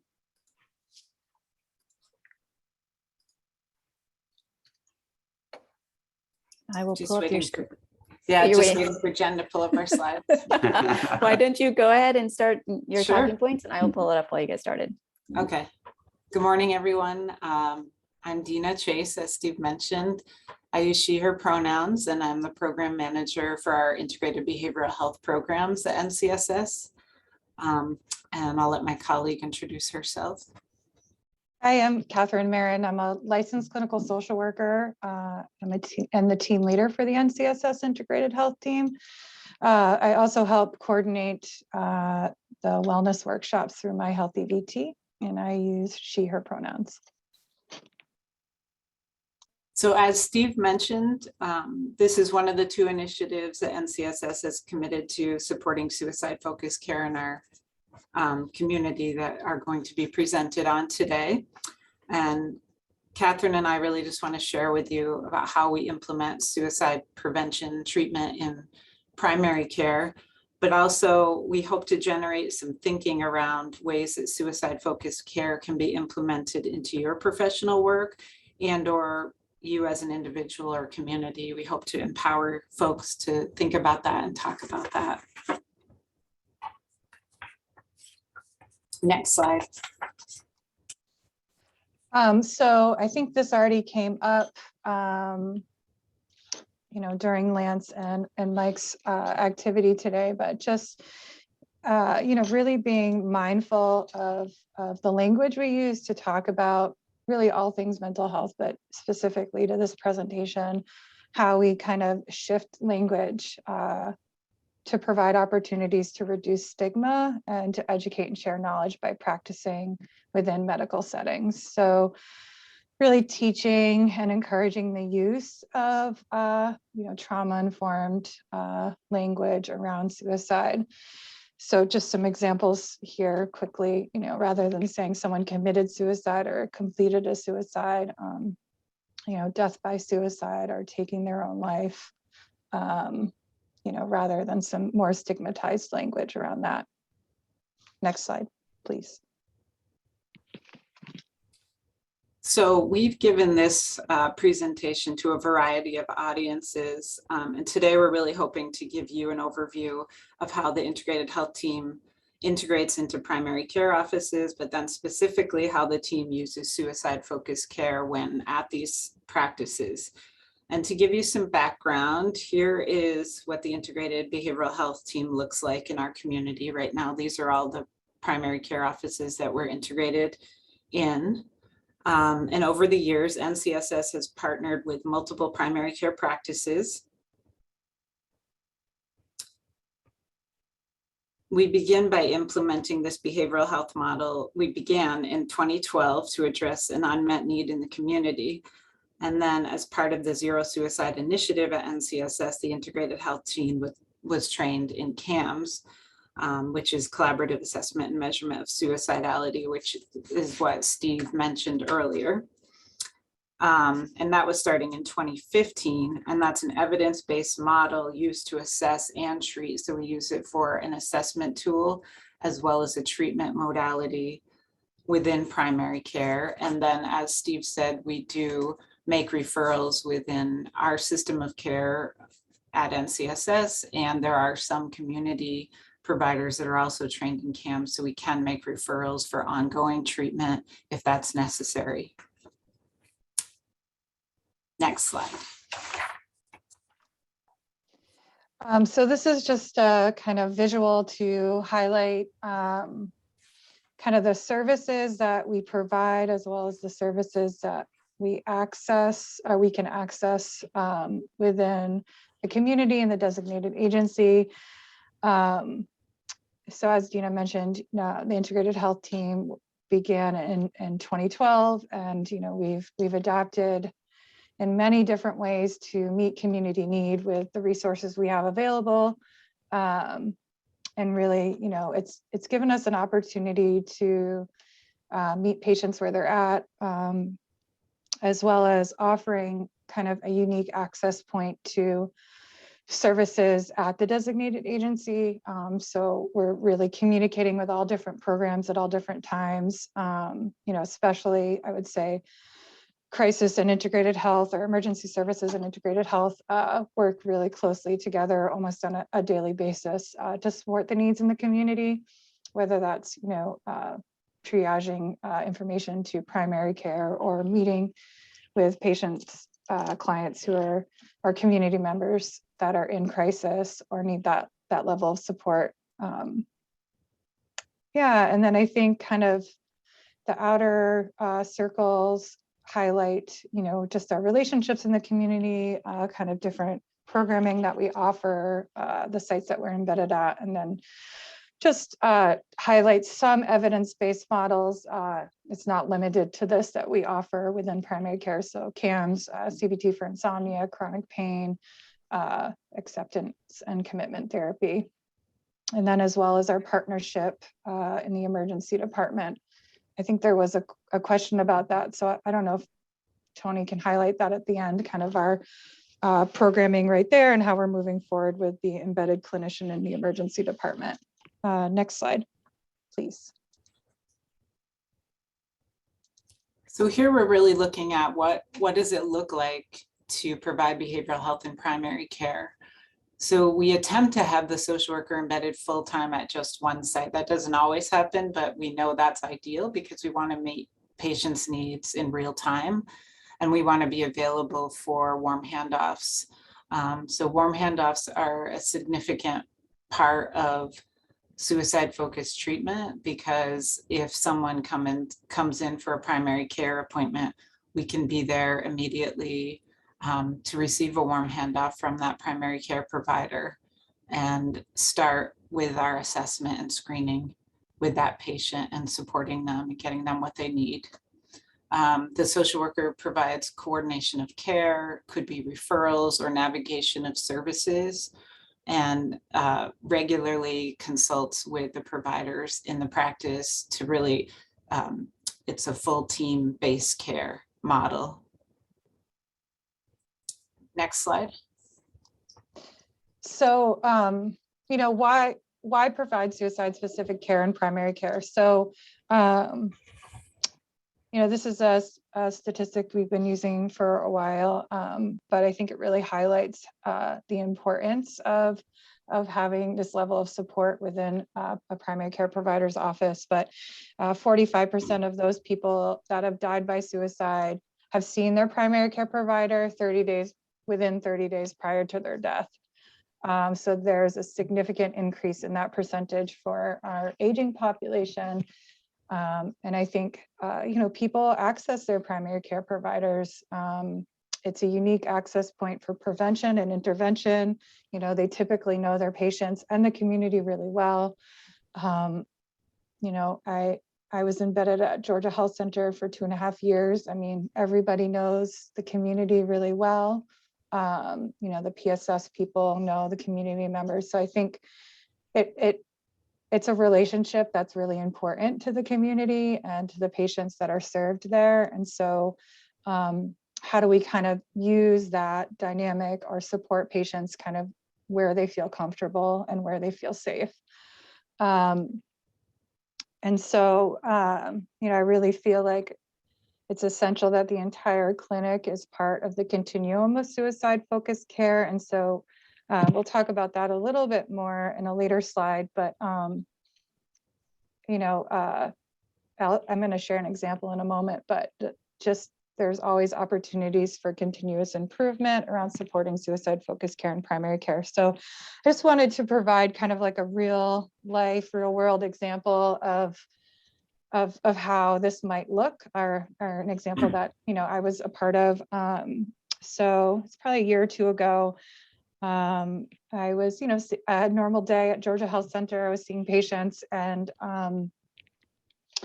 the PSS staff, Kathy, came to get me because there was a young man that came in and said that he was suicidal. He had a very specific plan and means at the time. He was on a job site and he was going to harm himself with a piece of machinery that he was working with that day. He hadn't been seen in a long time, like 22, often they might not come to their primary care provider after they age out kind of 18 of their pediatrician. And so he hadn't been connected to services in a long time, but he knew Georgia was there and he was close to it. So he came in and he was like, I need help. And so the front desk came to get me. And, that was where I came in and really supported the individual in the moment by using our evidence-based modality, as well as, really calling crisis immediately and getting their support. And so I just felt like if I wasn't there, or if the support wasn't there, if somebody wasn't there to kind of take that initiative and support them with getting connected to crisis and that model, then, who knows what the fate of that individual would have been if people didn't have the resources, whether it's PSS staff, clinic staff, or having the embedded social worker there to really support that individual in the moment. Yeah, I think another example to go along with that is, as an organization, we worked with NMC Rehab to provide, Lance actually did this, to provide mental health first aid, youth mental health first aid to the rehab providers, sports medicine folks, as well as occupational therapy, physical therapy. And as a result of that, we got some amazing feedback from one of those providers that, because they received that training, an individual that came in for their rehab had disclosed some feelings of suicidality and suicidal ideation, and those folks then felt comfortable in being able to support that person, talking with that person, getting them linked up with a provider at their school, a clinician at their school, and to assure that they had an appointment coming up, were able to make a phone call and support them. So I think it just highlights the importance of everyone's role in suicide-focused care, and that it doesn't have to be a mental health expert that is the linkage for the person needing help. Next slide. So I have a graphic that's more detailed that'll come up just to show you kind of a visual of our workflow in a couple slides. But, you know, something that we continue to adapt as we, you know, have a significant, like telehealth services when, you know, the pandemic first began. But, you know, typically how we look at this workflow is, you know, PHQ-9 screening, which is our, you know, personal health questionnaire, depression screening tool done at every patient visit. So whether it's a physical or a med check or a blood pressure check, you know, these screening tools can be updated. And so if an individual score is greater than a 15, or they endorse number 9, which is the question around self-harming thoughts and behaviors, that's an automatic warm handoff to the clinician, the social worker. So, you know, it could look like various different things. The social worker uses their, you know, clinical judgment and insight and skill set to assess for safety, utilize the CAMS, evidence-based model screening, and potentially get, you know, emergency services involved. And then create a safety plan, schedule a follow-up, you know, confirm the emergency contact, and make sure the primary care provider is consulted on this so they have the resources they need to support their patient as well. So, you know, we've really given our team a protocol and workflow into how, you know, to make sure they feel like they have the resources they need to support the individual as well. Next slide, please. So this slide really illustrates, as it says, the critical transitions of care. It shows the gaps in systems and highlights again the important role that everyone outside of what we might consider the specialist or the person trained in the special treatment model plays. Although it's the mental health specialist that implements the model of treatment, it requires a community-wide approach to supporting individuals. It includes family members, educators, clinic staff, business owners, friends. Everyone has a role in supporting suicide-focused care. And that will then help to fill in those gaps that are highlighted here. Next slide. So this is a workflow that I created early 2020, just to really, you know, give the team some specifics on how to support, you know, these clinical interventions. You know, I would like to highlight that while this seems, you know, fairly clinical, and there really is roles for everybody in the clinic, and nothing is like formally defined. Each clinic staff has the ability to kind of make judgment calls, and, you know, they know the patients best. You know, some of these people have been going to the clinics for 30 years, and so they might notice a change in baseline. They might say, you know, they might, you know, tell the nurse or the MA that, you know, they've noticed a change in the baseline behavior of this individual, or they know that they lost somebody significant, you know, just from being a member of the community themselves. And so, you know, really making sure that people are communicating about any changes in mood or baseline behavior. So, you know, we've really had to make some adaptations into this model for telehealth, but, you know, I think it's just as successful via Zoom as it is kind of in person. And so I think that's been something to highlight as a success during, you know, all the change that we've had over the last couple of years. Next slide, please.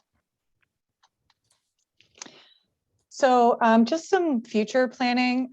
You know, we're thankfully starting to get to a place where we can do some future planning and not just kind of, you know, the day-to-day challenges that we've all had through the pandemic. But I think something Steve is pretty passionate about, as well as myself, you know, all of us, is really piloting how we can utilize the Columbia severity scale workflow to help reduce false positives. And so that would be, they have 3 kind of key questions that they use to help screen for suicide via this scale, and replacing question number 9 and the PHQ-9 to utilizing some of the questions from the Columbia really helps ask specific questions.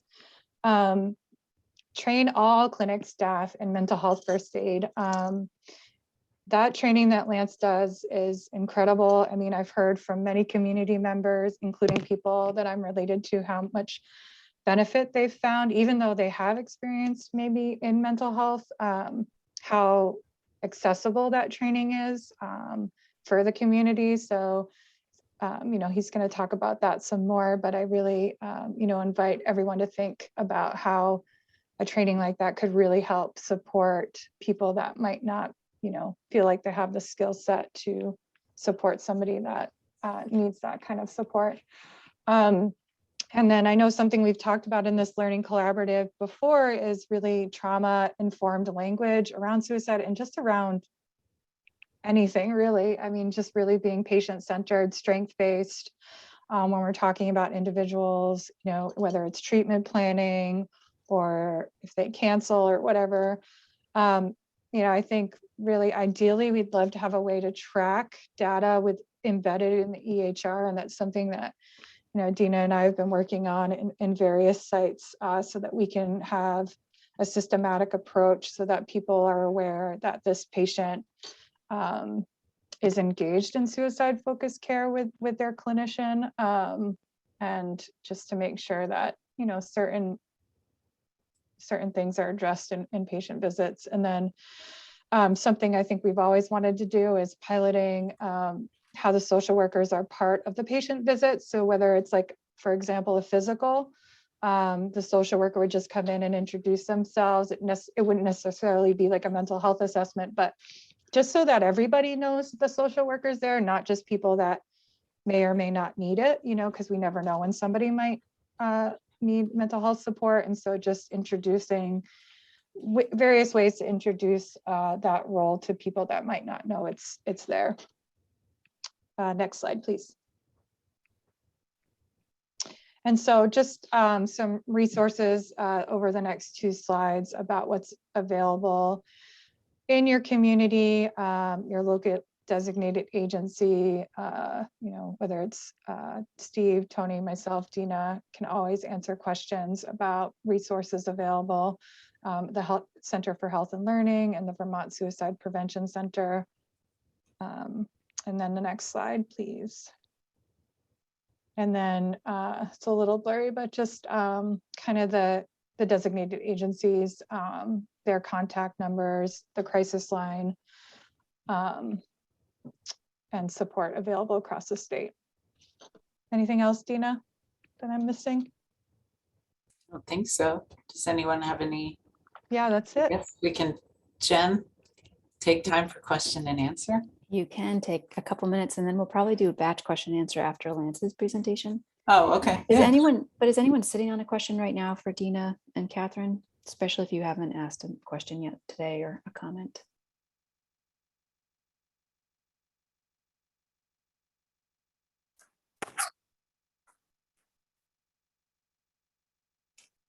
Catherine, you had mentioned an ER, or maybe there was an invitation to Tony to add something about some programming. Is that a note you wanted to make now, or is there a? I think Steve's put something in the chat about it. Okay. Yeah, I think there may have been a question around who is the current clinician embedded in the ED, and unfortunately right now that is vacant.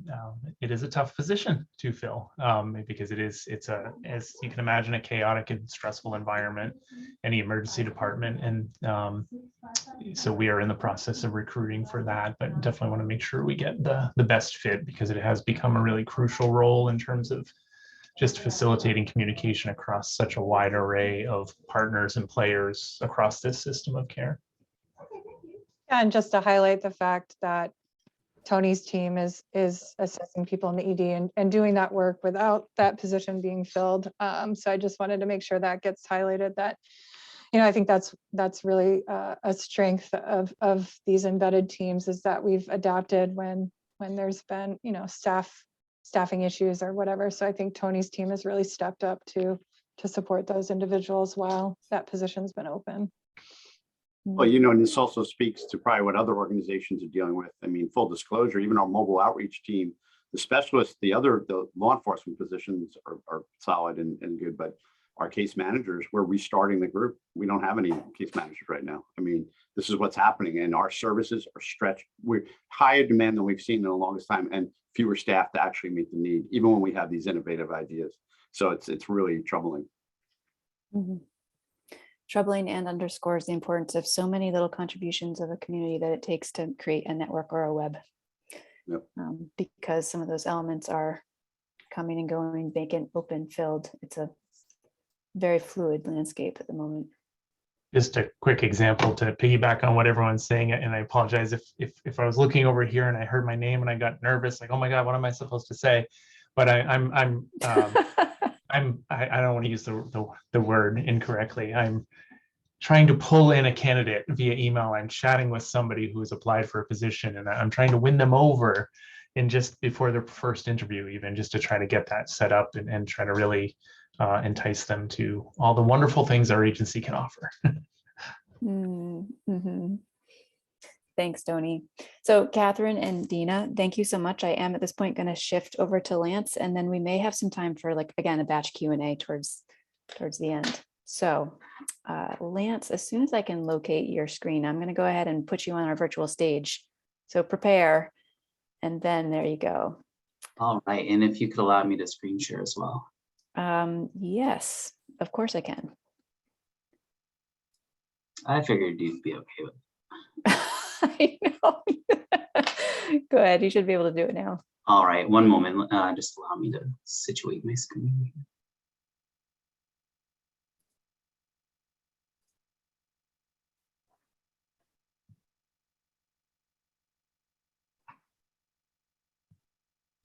It's always good to take a moment to situate screens and actually sorry, just breathe. Looking on a couple of different screens here.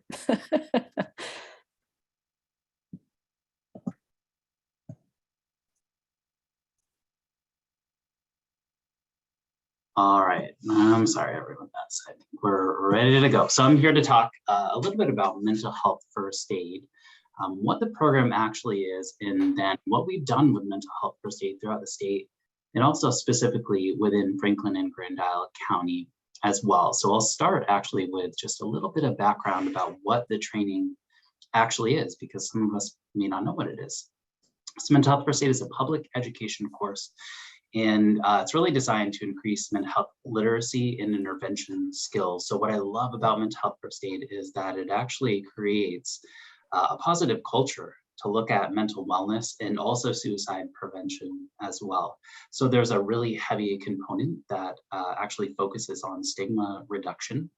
We talk about stigma really directly, and then also in the training, take action steps around how we can reduce stigma and make care actually more accessible for people who are needing it.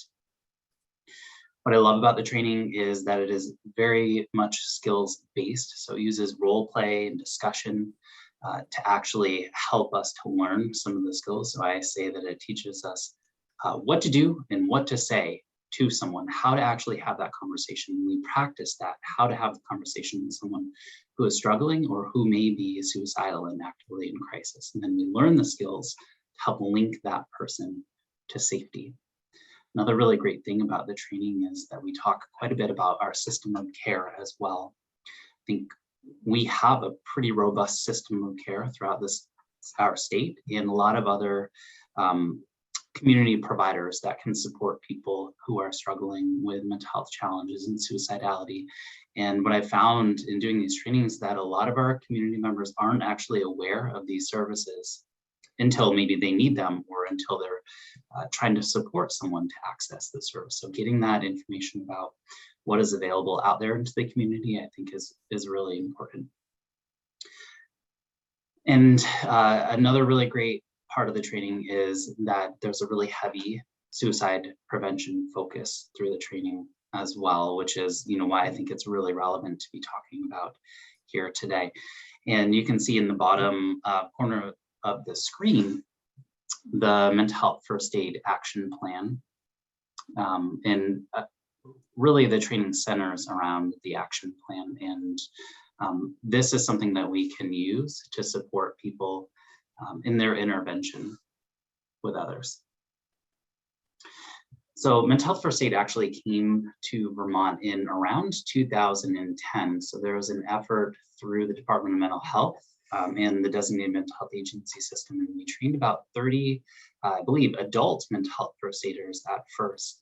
And about 5 years later, NCSS partnered with Vermont Care Partners, and this was actually a designated mental health agency system collaboration. And through that, we've actually trained upwards of 80 youth, adult, and teen mental health first aid instructors to be delivering this training throughout the course. And for the last 6 years, we've had grant funding. This is our first year actually outside of grant funding, although we're still continuing to provide the training to the community and throughout the state of Vermont as well.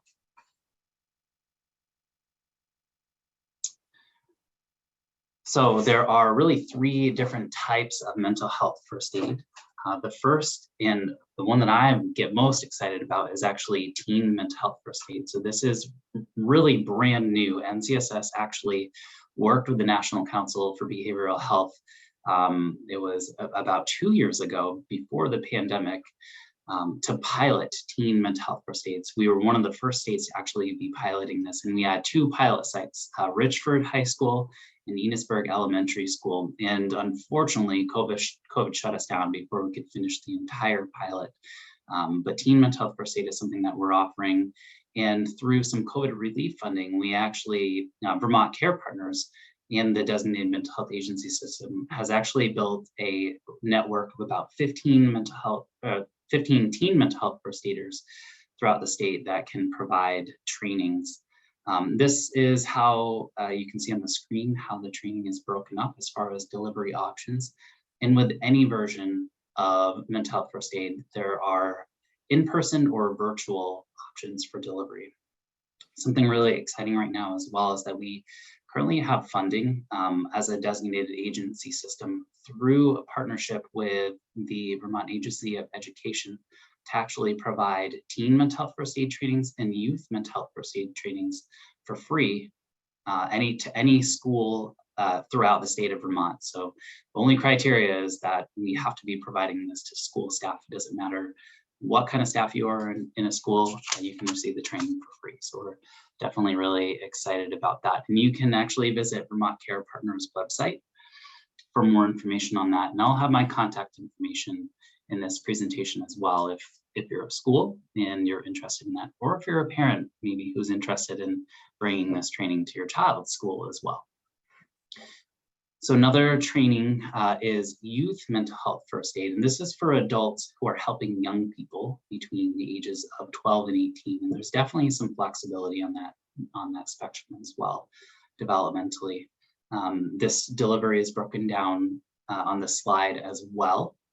So it can be provided in 6 total hours in person, or the virtual training is actually provided with 2 hours of virtual pre-work and then a 4-hour live Zoom instruction. So there is a live component with still the same activities and the same discussion that we would have within a fully live in-person training. And again, there is current funding through the AOE to be providing the youth training in schools as well. Adult mental health first aid really is structured for adults helping their peers. So this is a bit of a longer training. In person, it's 8 hours, and then there is the virtual delivery option as well. And there is not current funding for the adult mental health first aid training in schools. That is an error on this slide, so I apologize for that. But we are actually providing this training still throughout the state of Vermont. And one thing to actually highlight is that Howard Center in Chittenden County actually has a current grant in place to be providing youth, adult, and teen mental health first aid anywhere in Chittenden County. So that's something that is pretty exciting as well if you're a resident of Chittenden County or you work in Chittenden County. So I did want to take a moment to invite us into an activity now. And this is actually an activity from both the youth and adult mental health first aid curriculum. So we had talked a little bit earlier, actually right up front when we came together as a group, about there being a lot of stigma surrounding mental health and also surrounding suicide. And there was also a lot of myths surrounding suicide as well. So this activity is actually created in the curriculum to help us talk a little bit and understand a little bit about some of the myths that are surrounding suicide. So what I'll do in just a moment is pull up a question, and it will be your job to try to figure out, is this a myth or a fact? So some of the ways that you can participate is in the chat. So I have the chat pulled up, and you can either type in myth or you can type in fact. You can also use your reaction button as well. And there's a check, a green check. We'll use that for fact, and we'll use the red X for myth, okay? So I will pull up the first statement here, read it, and then you'll have a chance to respond. So the first myth that we want to talk about. So asking a person about suicide will encourage the person to attempt suicide. Do we think that's a myth or a fact? All right, perfect. Yeah, so that is definitely a myth. We know that asking a person about suicide is actually one of the #1 things that we can do to create safety and to prevent suicide. So we talked earlier about making this a part of our conversation. We want to invite people, to talk about their suicidal thoughts so we can link them to safety. The second, and this is based off from national data, suicide is the second leading cause of death for adolescents and young adults. Do you think that's a myth or a fact?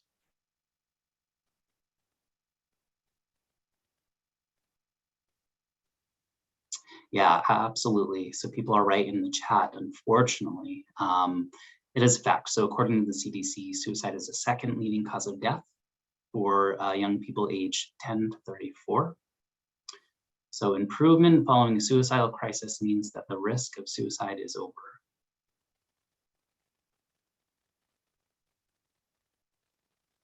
Yeah, that's a myth.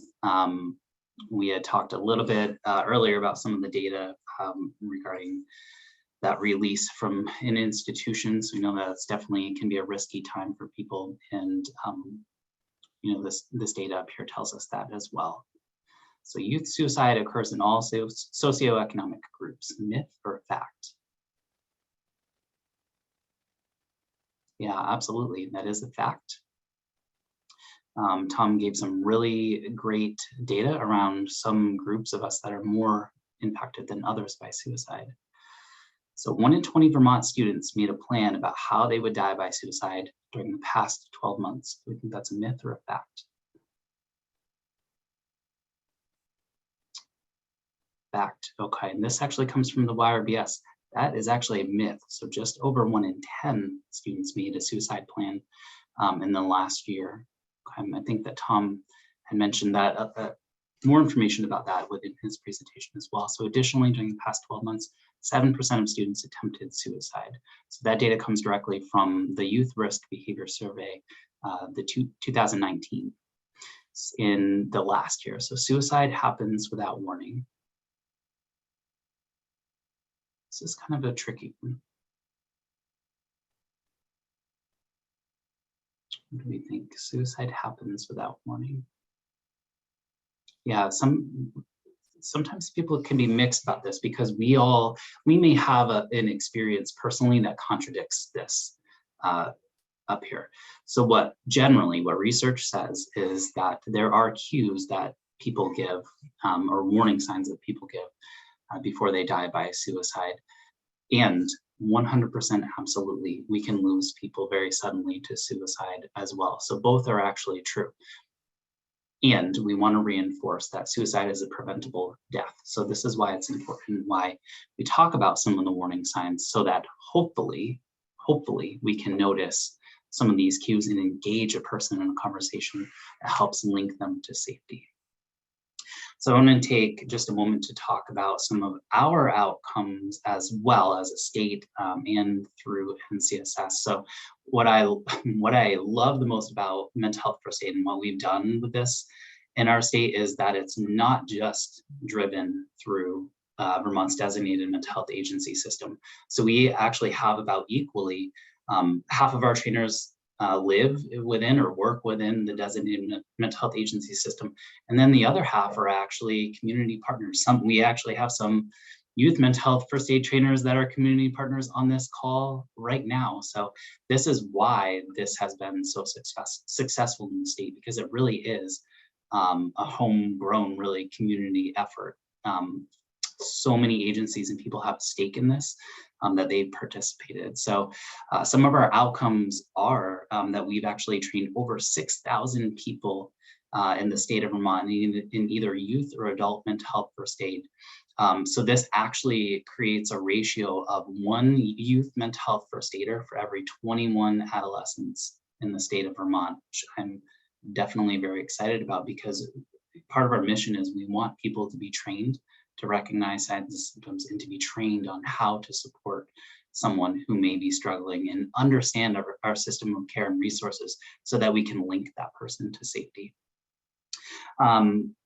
So as a result of this training, of the sample, the small sample of people who actually had been trained and responded to some of our data collection efforts over the last 6 years, we have learned that first aiders have actually referred 5,800 Vermonters to mental health services. And this is of our small sample. So if we extrapolate that out, it would be much, much more referrals as a result of this training.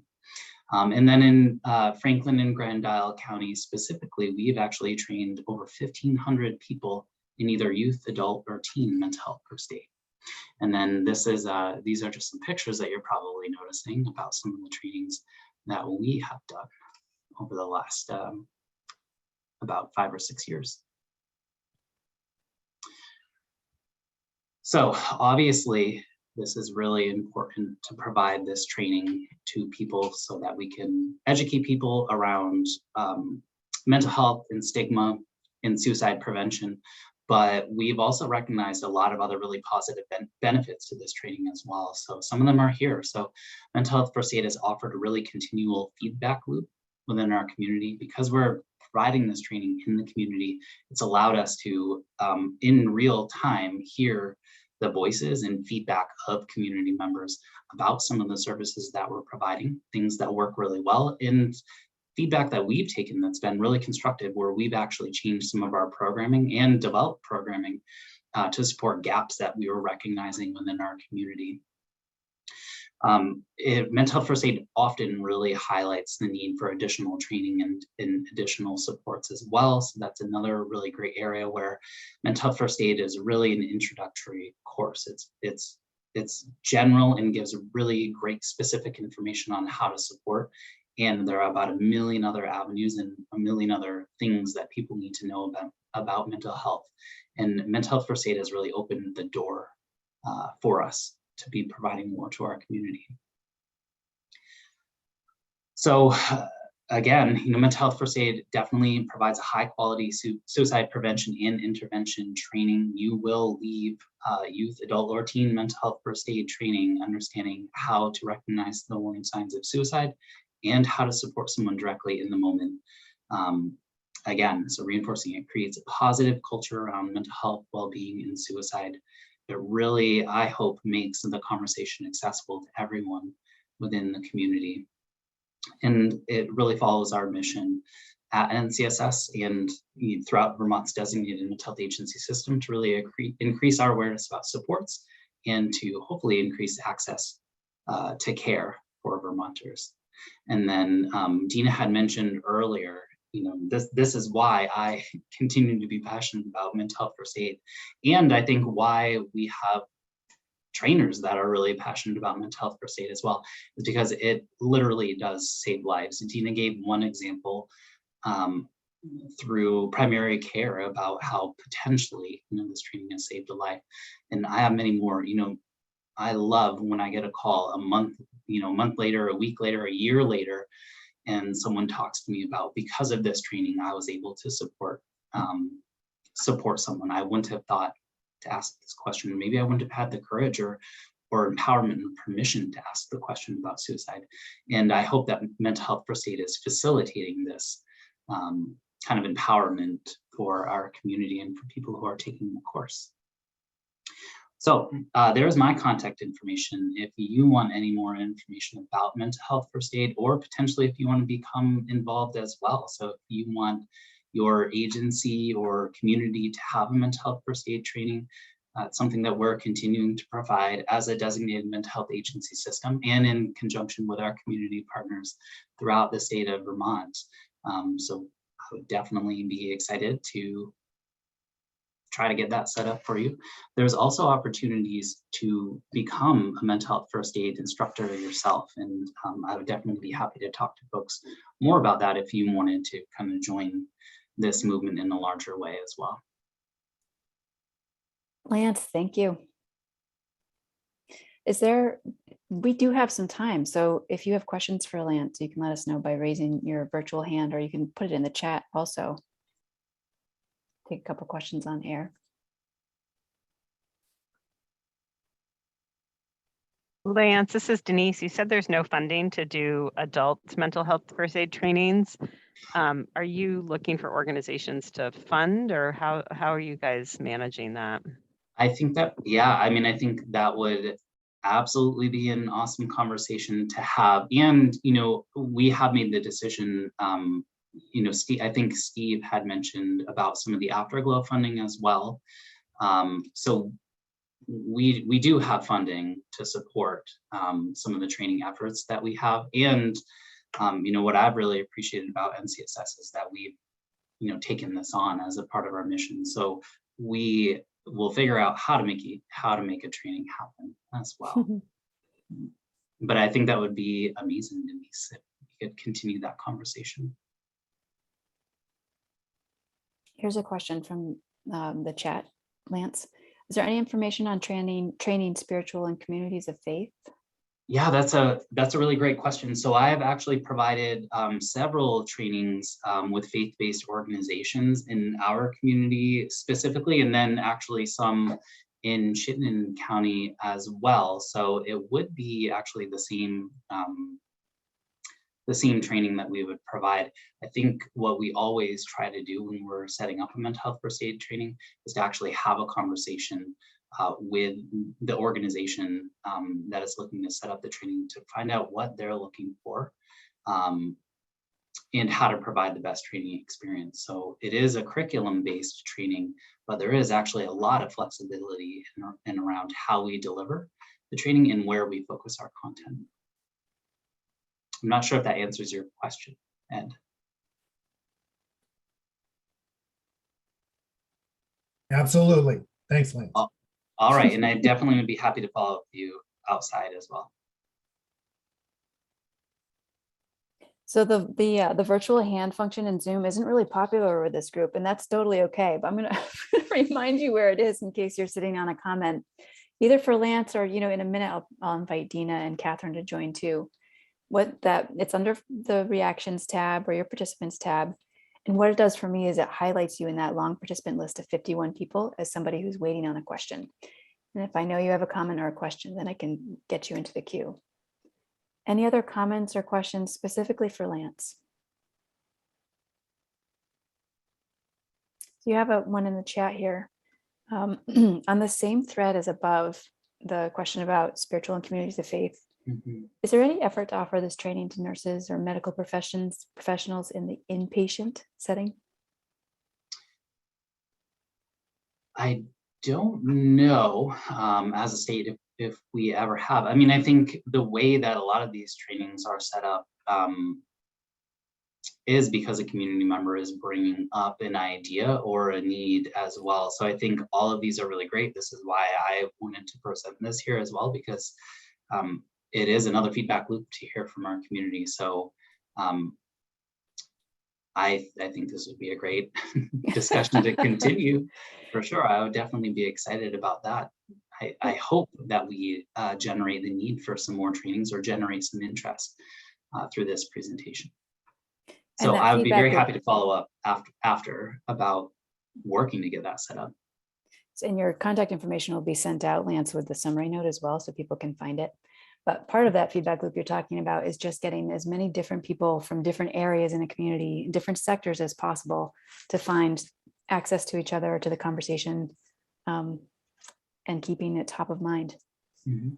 Yeah. I do know, we have over the years done like one-off trainings to different medical groups based on, but when you think about inpatient, I can't think of anywhere where it was inpatient. But we did have one for, I know, NMC with some of the sitters coming on as part of this curriculum we were doing. I'm just trying to think of a few other examples, but one of the things that we tried, Lance, a few years back, which it was an expensive proposition. We recognize that particularly certain groups, you really do want to have somebody from that group. Whether I think in 2008, actually, we did a training where we paid for half of the trainers to be our staff, and then the other half we had somebody from probation and parole. Actually, Kevin King from NMC was a trainer. Trying to think, different groups, guidance counselors, whatever. But it was interesting because over time, that group, the turnover, they just dropped out of, they weren't keeping their position. So we lost that group. But I think for certain professions, I think we do have more credibility when you have somebody from the medical profession doing it with us. Mhm. I think really does have, but certainly primary care, we've done quite a bit. And I remember a moment that was really powerful with one that we were doing with the integrated health team where a senior physician just raised their hand and said, I know, patients come to me and I'm like the only one they'll talk to, and I just don't feel comfortable. I don't really know how to. It was such a powerful moment because this person took a profound risk in front of their colleagues. It completely opened up the group to say, that's why we're here. That's why we're doing this. We want you to feel more comfortable, because in the group, they were saying, we talk about uncomfortable things all the time. We've been trained to do that, but this is one we haven't been trained to do. Mhm. Let's run a little experiment and see. There's a question that Denise posted in the chat. Who on this call has been trained in mental health first aid? And we can get an anonymous count on that through the reactions, the same function that Lance was using, the little green check mark for yes, or you could use the little X for no. If you can locate on your reactions tab, or even just, you might find it over your video picture, a little green check. Who on this call has been trained in mental health first aid?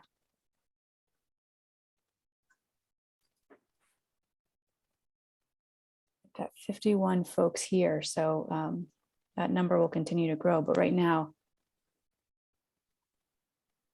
15 yes, 9 have said no. That number for yes just keeps going up. 17. Go ahead and submit yes or no.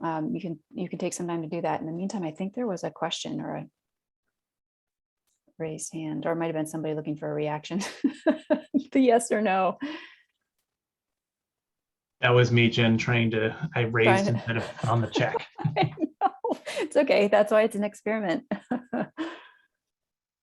And we also have a thumbs up. So there you go. So, a little bit under 20, fewer than 20 people have taken that training. So Dina and Catherine, I'm going to bring you back up to our virtual stage. And this is a chance for it can be an informal conversation between the three of you, but I do invite anyone who sits on a comment or a question from the audience to raise that. And any of these three panelists can field the question that comes up in the chat or on air.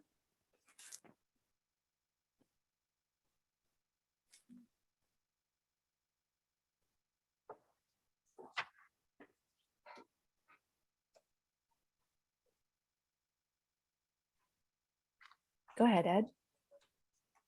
So following up, Lance, with some of the populations that we've identified, I worry a lot about older adult males, right, for the suicide risk, as well as we talked about the Abenaki community. And I just kind of wondered what kind of outreach you've seen with those populations of risk.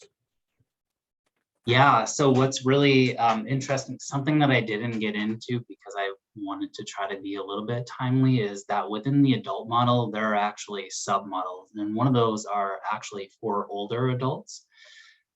So one thing that we did, it was over COVID, it was in 2020, we partnered with SASH and actually provided training to about 90 or 100 SASH employees in the older adult mental health first aid model. So that definitely, I think, was a pretty effective outreach effort that we made there. And I'm sorry, there was a second part to your question, Ed.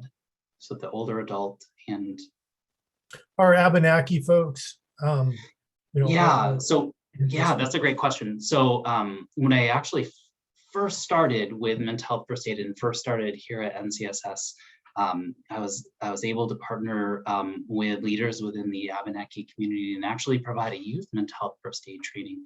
And talking about a feedback loop, that was a really great training. I learned so much just culturally about mental health and about what is needed and how to partner. And we brought some of that feedback back to NCSS, and so I think that was a really successful training. Yeah, and I think there definitely needs to be more of that as well. I think mental health first aid is a great tool, I think, to start dialogue. It's a really great tool to start partnerships as well. Yeah, we've also offered that training over the years to the Parent Advisory Council through the Title VI Indian Education, and it's been powerful. Everything from doing it on a Saturday because that worked better for them, and then there were things where some of the material they challenged, which I thought was really interesting. There's what we call a psychosis module, and we got into this whole discussion about sweat lodges and how part of their own experience is to create this altered reality, and the way psychosis is being defined is strictly a mental illness related piece. But it was actually a really good conversation.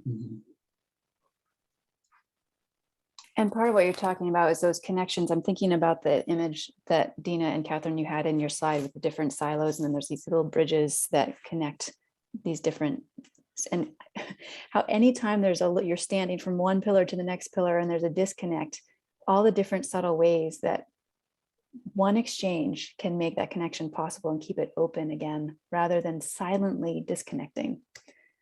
For example, a misunderstanding or a just complete non-awareness about what psychosis might mean, or the value of different words, connections, relationships. That feedback loop you talk about, Lance, is never just a single thing that you do and learn from and finish. It's constant. Other questions or comments for any of these three panelists? We have a couple minutes.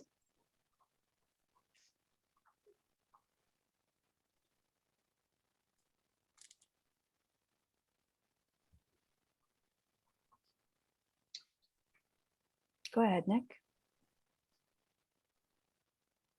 Hi, everyone. Just to build off the earlier question, I was curious, Lance, if in terms of reaching middle-aged men, which I think Tom kind of talked about, the high prevalence of deaths and use of firearms as means, I'm curious if you've seen some examples of mental health first aid that was provided to certain groups or programs that really did a nice job, kind of reaching that population.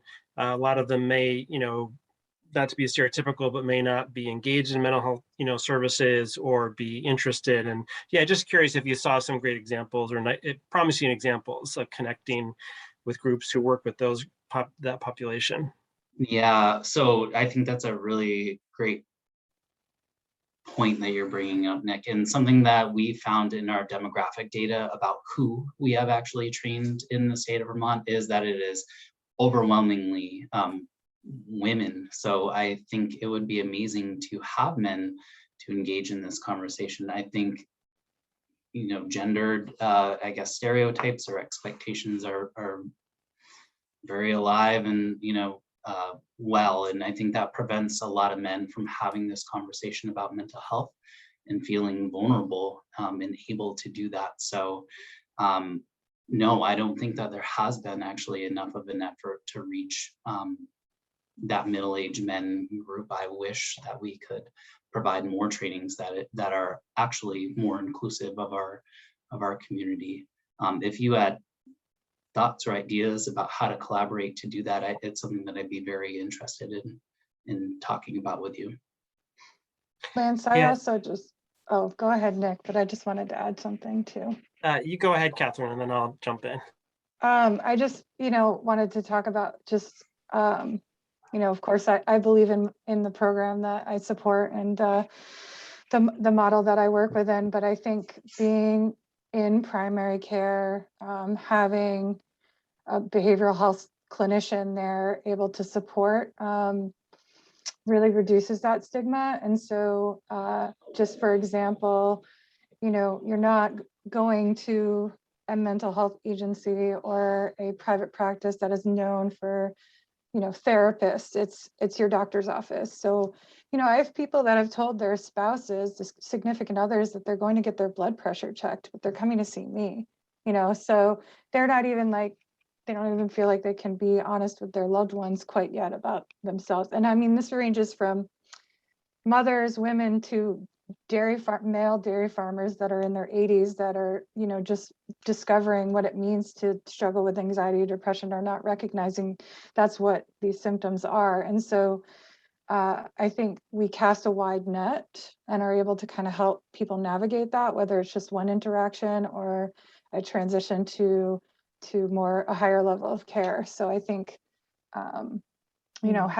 having people in those areas really helps connect more people to services, primary and specialty care, so. Catherine, thank you. And Nick, I would have turned it over to you, and I'm not going to, because I want to make sure there's room for small groups later on at the end of this training. So what I'm preparing to do now is transition us to a very brief break, but not before a sincere thank you to Dina and Catherine and Lance for your presentations, and to all of you for attending to those and being willing to share some comments and some feedback in the midst of that presentation. So thank you. Let's take a brief break. It will be brief, so literally 3-4 minutes. I'm going to pause the recording for that time, and then we'll come back for the last presentation and a small group exercise. I'll see you in a few.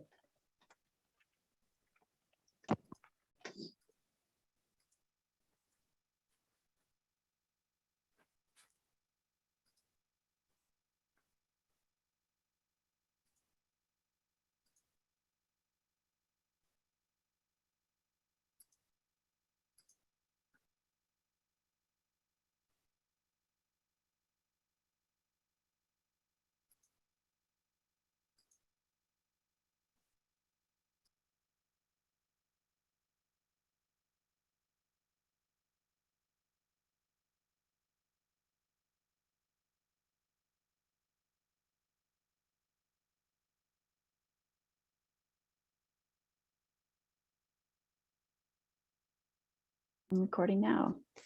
Michael Hartman, you're ready to go. Thank you. Thank you, Jen. Thank you very much. So my hope here is to just kind of give you all a brief piece, because I think the important piece that we're trying to get across today is that we need everybody in the community to be playing some kind of role with this process in order to make it successful. And success is really hard to measure in this role, because we probably don't have as much data as we do have data. It's still tricky to get the right amount of data. It's always a lag to get it. So we're always kind of working a bit in the dark. But in Lamoille County, we started just a few months behind NCSS and Howard Center when they entered into working with the state and the Center for Health and Learning. And what we started off with was really creating a committee internally to do this work. And then that grew into a community committee. And so I'm going to kind of try to cover both pieces, but I just wanted to start off with this, which is the community version of that group and its vision and mission. And the vision of it is zero suicide means zero suicide. Nobody dies by suicide.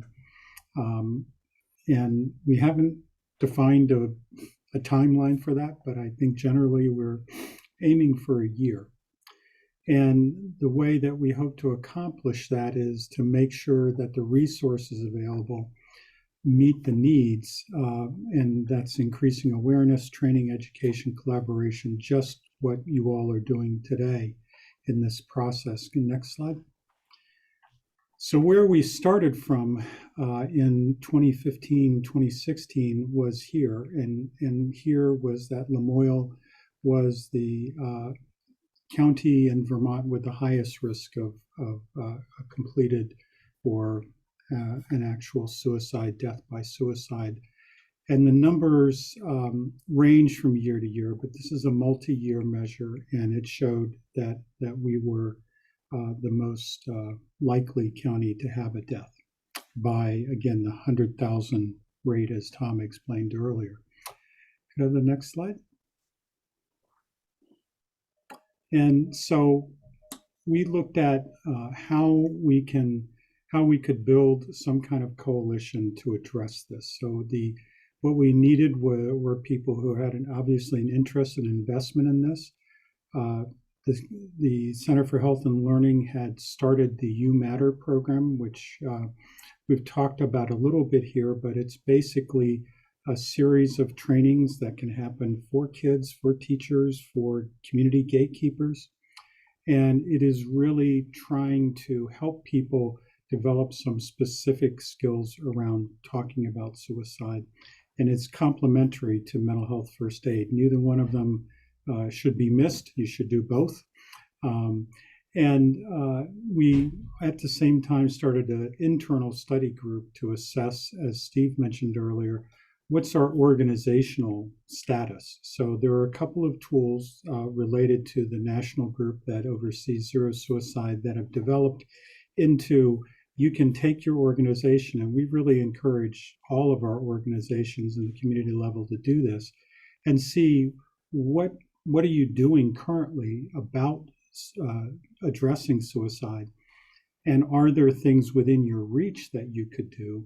And not everybody, for instance, could have a therapist available to do the collaborative management of suicide program, but everybody could refer to somebody who does. So we were looking for, how do we help to create the flow in the community, somewhat, again, that idea that I started with about bringing structure to chaos. Because when we started this, there wasn't any direct way that anybody was referring anybody. They just called whoever they knew and made a referral. So we also entered into, as was described earlier, the training program that, again, was sponsored by the Center for Health and Learning, and initially trained all of our crisis workers and therapists. And then kind of through that process, we began to question whether that was enough. And so that started the discussion about, A, should we train other staff? And B, should we be training people in the community? So we did decide at that point, if you go to the next slide, we did decide at that point to take on a lead role in the county to address suicide. So that was really our part. I think, as Steve has mentioned, it's taking the role as a designated agency to try to show some leadership to the rest of the community about a specific problem that was related to mental health. And we looked at this from the standpoint of what did we need? And I have to apologize that I don't remember how we developed this list of 8 things. Unfortunately, I like to be able to cite resources on things like that, but these were the things that emerged as important, that we had to have the clinical experience of having, knowing how to do the service that we were talking about. So everything from initial crisis assessment that like Tony's team would do, all the way through to doing extended therapeutic intervention in office-based therapy or telehealth, as mentioned earlier. That's now how a lot of our CAMS works happens. Personal experience, and that was really, as it turned out, when we kind of did an informal survey of who was in the group at the agency level. Basically, everybody in the group had some personal experience with the loss of a person through suicide. And in addition to that, we also took a recommendation that was in the organizational study that we have a family member, somebody not working for the agency, not connected to the agency in any way, be a part of this internal group, which was a pretty different thing. It's not typical. If we have groups with folks from outside the agency, it's usually multiple members.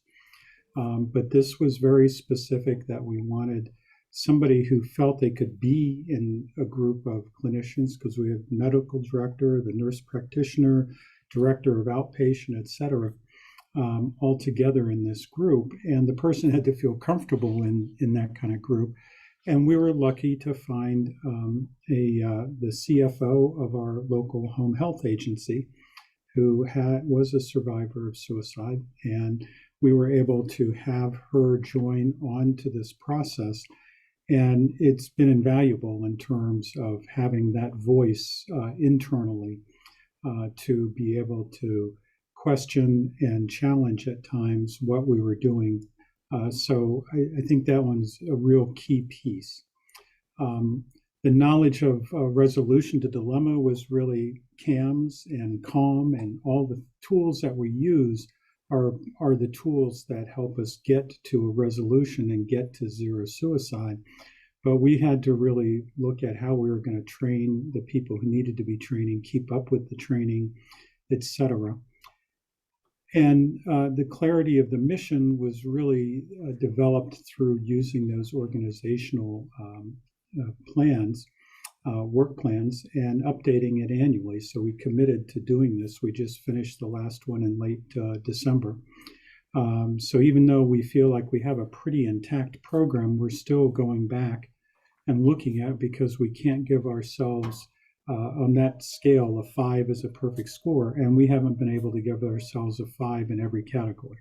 So that continues to be the effort to do that. And then the integration and building mastery with CALM and CAMS and the Columbia, which is the Columbia Suicide Severity Risk Scale, that's the CSSRS, which is the version we use is a 6-question scale. We've at one point had trained all the staff. COVID has made things really, really upended. And so we're behind in training our newer staff. But our goal was to have everybody at least be familiar with what the questions are and why we're asking them and what you do with the answers. And then finally, the practice adjustments that's a constant about how we're doing this, who's doing it, what kind of training people should have, who does it well for which group. Persons in the LGBT community, we have a therapist who has a really good reputation with that community, and they are often asked for directly. So we try to make that matching reference as well. And then continuing to improve and get the training piece in place. So if I go to the next slide, Jen, I'm going to go through these rather quickly because it really fills in what I was just talking about. But I think the important point here is that these 8 things incorporated into this is really what made it work. So you could go to the next slide. And this is a continuation of this to get us to where we are now. But as we grew to the place where we felt like we could do this internally, we realized that we were getting more referrals than we could deal with. We didn't really have enough staff to see all the people, because the idea with the Collaborative Assessment and Management of Suicide, CAMS, is that you can get somebody in that day or the next day, and you could see them, you can commit, the person doing the therapy can commit to see them for as many sessions as necessary, sometimes meaning 2 or even possibly 3 times in a week. So it's invasive to a schedule that a clinician is trying to do to make sure they're seeing enough people to make their billing targets, but then also be able to expand 2 or 3 hours a week of their schedule for an unplanned visit with somebody with intensive needs.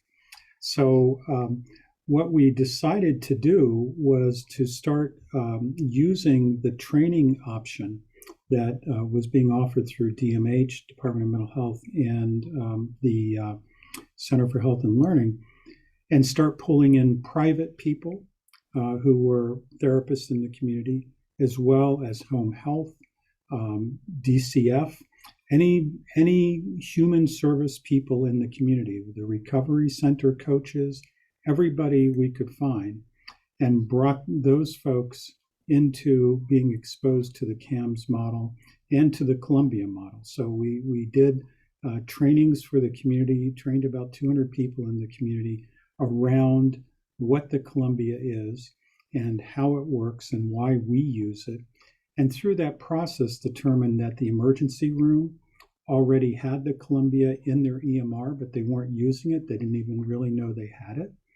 And so they were able to start using it. And the FQHC also had it in their EMR, and they were able to use it. So suddenly we had this great synergy that 3 of the largest healthcare providers in the county all had the same tool. And so we just ensured that everybody had training for that and how to use it. And then again, took the role of being able to be a leader about how to refer people and to kind of be the traffic cop. And basically that became the pathway that radically increased. So now we have about 80 people in our community who can do CAMS treatment. Not all of them do, but they've at least been exposed to it. And they are in the private community, in home health, in the hospital, in the FQHC, in our outfit. And so we have a diverse group of people who can do this. And even to the point, quite nicely with the private community, where we can refer somebody to the private clinician. Again, right now, as Steve said earlier, it's really challenging because everybody's full. So it's a really difficult thing right now to get folks in right away, but we're still managing to do it. And really, lastly, in this effort is what we've developed, and it never has gotten off the ground. Again, it's another COVID collision, but 240, which goes to 2 questions, if you could flip to the next slide, that are on the Columbia. And those 2 questions are: have you wished you were dead or wished you could go to sleep and not wake up? Have you actually had any thoughts about killing yourself? And our goal is to have everybody in the agency be able to ask those questions if they need to. We're not telling people they have to. We want people to only do what they feel comfortable and safe and non-traumatized to ask. Some people really have been clear, I can't do that work. But if they're willing to, we have provided training for them in all 6 of the questions that are on the version that we're using, the short version of the Columbia. But at least these first 2 questions, that they can ask those questions, and if they get a yes to either question, that their next step is to go to a supervisor. So we have a detailed platform of how people are supposed to make referrals through our system, what they're supposed to do if they ask these questions, when they're supposed to ask these questions, how they're supposed to ask these questions, and shared between us and NCSS and also United Counseling Service and Washington County Mental Health. We're all on the same platform for our electronic medical record, and have included all the Columbia and the CAMS information in our EMR. It's not quite live on the CAMS part yet. There's copyrights and other things that we're trying to get. So right now, that, as Steve said, has to be scanned in, but we are moving in that direction and hopefully be there right down the road. So I've zoomed through this on Zoom. Man, that's pretty good. You should be doing Zoom quickly. And so because I want to have everybody be able to make any comments, but I think the important parts to me are that folks do understand that we've all had to start doing this through telehealth, which wasn't a plan, but it's been amazing doing it. And David Jobs, who is the creator of CAMS, has done some videos on helping people learn how to do that. And it's been incredibly smooth. The other thing that was really helpful is that our hospital in the last 2-3-year community needs assessment process identified mental health, substance abuse, and suicide as the top need in the county in each of the last 2-3-year plans. And that helped us immensely. And another thing that Steve mentioned, CALM, the counseling on access to lethal means, which is a training that anybody could do. It's on video, and it just helps you to understand what the risk is of people, what they might have at home, what to think about, what to ask about. And that's mostly in case you have to. It's again, the crisis teams and other folks are trained in these things, do them all the time. That's probably the most ideal, but it's important that anybody have at least enough knowledge to get to first base on using these tools.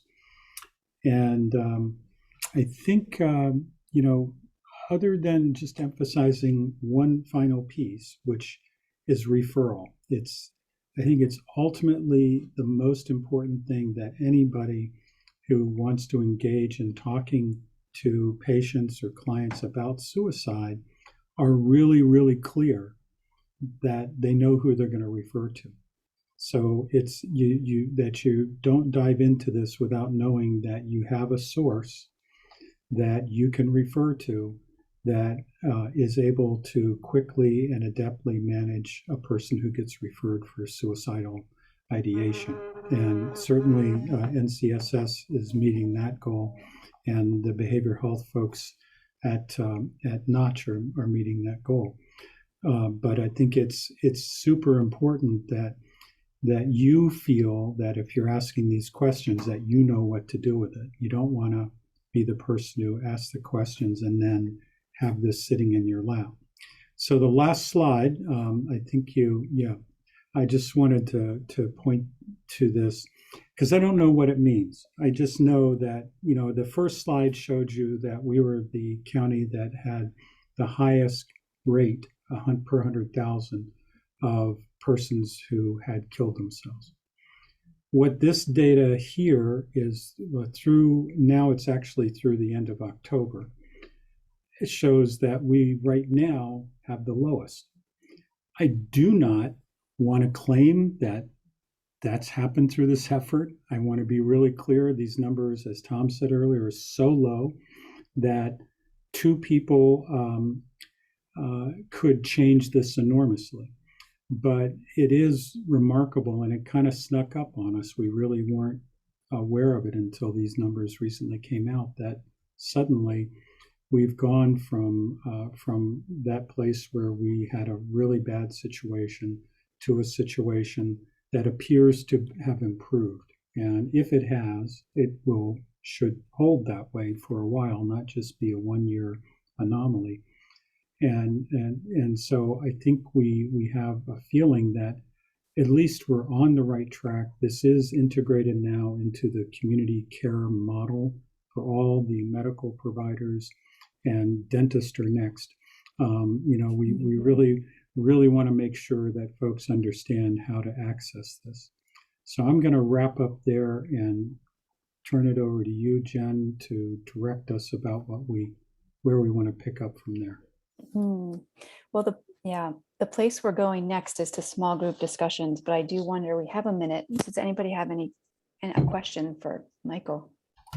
Michael, you might not be able to answer this, but maybe Tom can if he's still on. I don't know if he is, but the Wyndham numbers on that last slide seemed low as well. And I know they've done a lot of work around lethal means. I'm just curious, and I know they've had a history of high suicide rates down there. So I'm just curious so one you know about that. One piece about those numbers is that they are only through the end of October, and there were still unresolved situations. So there were still some suicides that have happened that they had not yet, or deaths that they had not yet certified as suicides. I think there were about 10. So those numbers are all subject to change. I know on our end, we know that there is one more suicide that occurred in November that will change the count. But we feel like we've got far enough down the road to know that we've at least, it's highly unlikely that we would be the county with the highest rate. Thank you. Michael, thank you so much. And I think Tom stuck in a chat comment about that question as well. Yeah, so that Tom, you can speak to this if you prefer. Your chat says, not sure about the numbers in Windham County, but Michael's right. The estimates fluctuate, right? And not all the cases have been finalized. Thank you both. Michael, thank you. I'm going to go ahead and take you off the virtual stage so you can breathe for a minute. Okay, next on the agenda is a chance to talk in small groups. And I'd like to walk through how that's going to work before you zoom into those smaller rooms. Here's the territory. Let me put it into the chat what the question prompts are first. These prompts will travel with you in your chat so that you have them. And really what it's asking about are the kinds of takeaways from today. So the idea here is that you'll be in a group of 5 to 6 people. You'll have about a little longer than 30 minutes. And you can take each question in turn. So each person answers question 1 and then question 2. There's no need to report out. This isn't about performing or reporting. It's really about wrapping your head around what you've just been absorbing for the past few hours. Are there any questions for me about the small breakout rooms or the Zoom rooms?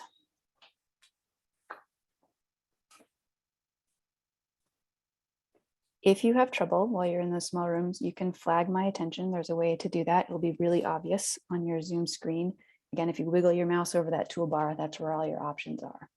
And you can always come back to this larger room as well. Keep in mind, anything in this large room gets recorded, but the small breakout rooms are not being recorded. That is your own space. So I'm preparing to open up those breakout rooms unless there are any other questions.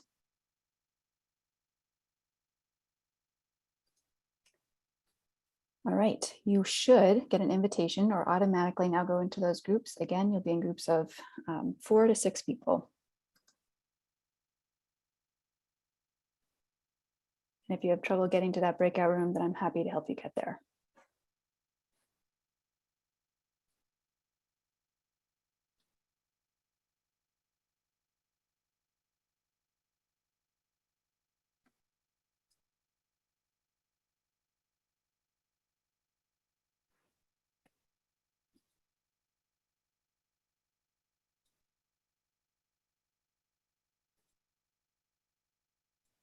So the recording has paused.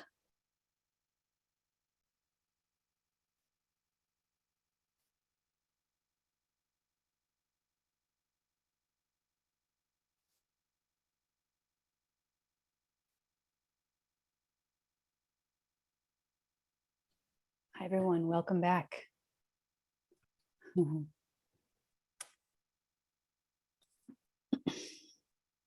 So do take a moment to gather your thoughts and jot them down if you wish.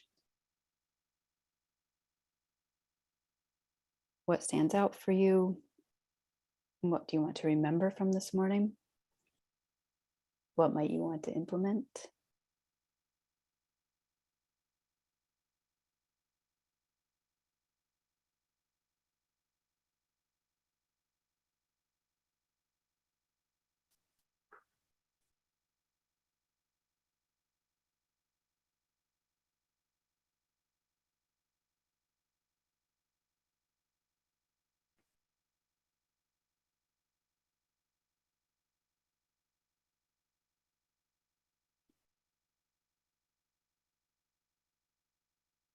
We'll take a couple of minutes to connect on air with each other as a large group, and then move into some closing comments and wrap up activities. So here's my invitation to you. If you have any comments that you'd like to share, or in particular articulate what stands out for you from this morning, I'd love to hear a couple of answers to that question animated in your own voice, particularly if we haven't heard from you yet today. You can unmute your microphone or you can raise your virtual hand.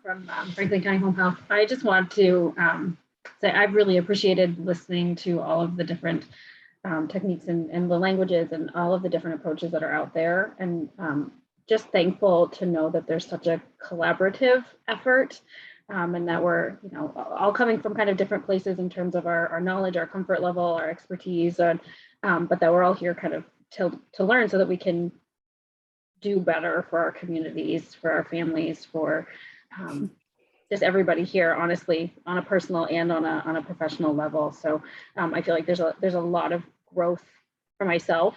There's a lot of growth, I think, within my agency that can be happening. And I really appreciate knowing, like, here are some of the places to start and here's where you can go with this. And then working on building those collaborative relationships a little bit differently so that it is, even more comfortable for us, from me at Home Health to the folks over at NCSS to be able to tie together and work together on some of these things for folks. So I just appreciate the time. Again, I always appreciate learning very specifically the language that we can and should be using differently, and how to implement that and practice that. I think about that a lot, like with a lot of the LGBTQIA language that we're all learning to, and just practicing that and just putting it out there very openly for the people around us, because I think that people are more eager to learn about this than we give them credit for. So I just want to thank everybody, who's presented today, and yeah, I'm excited to take some of this stuff in and run with it. Thanks, Emma. There are a couple other folks too with comments to say. And Steve, I just want to put you on warning that I'm going to bring your spotlight video up in just a moment. So be ready. So you can help. Be ready for what? Be ready to come onto the virtual stage with me. Emma, thanks so much for that comment. And Kate, what do you have to say? Hi, yeah, thank you for calling on me. So I just appreciate the breakout sessions, especially after all of the information that we've taken on today. And two things, forever just more things to learn and to get trained up in, I feel like, for myself personally, which is great. I love learning more and more whenever I can.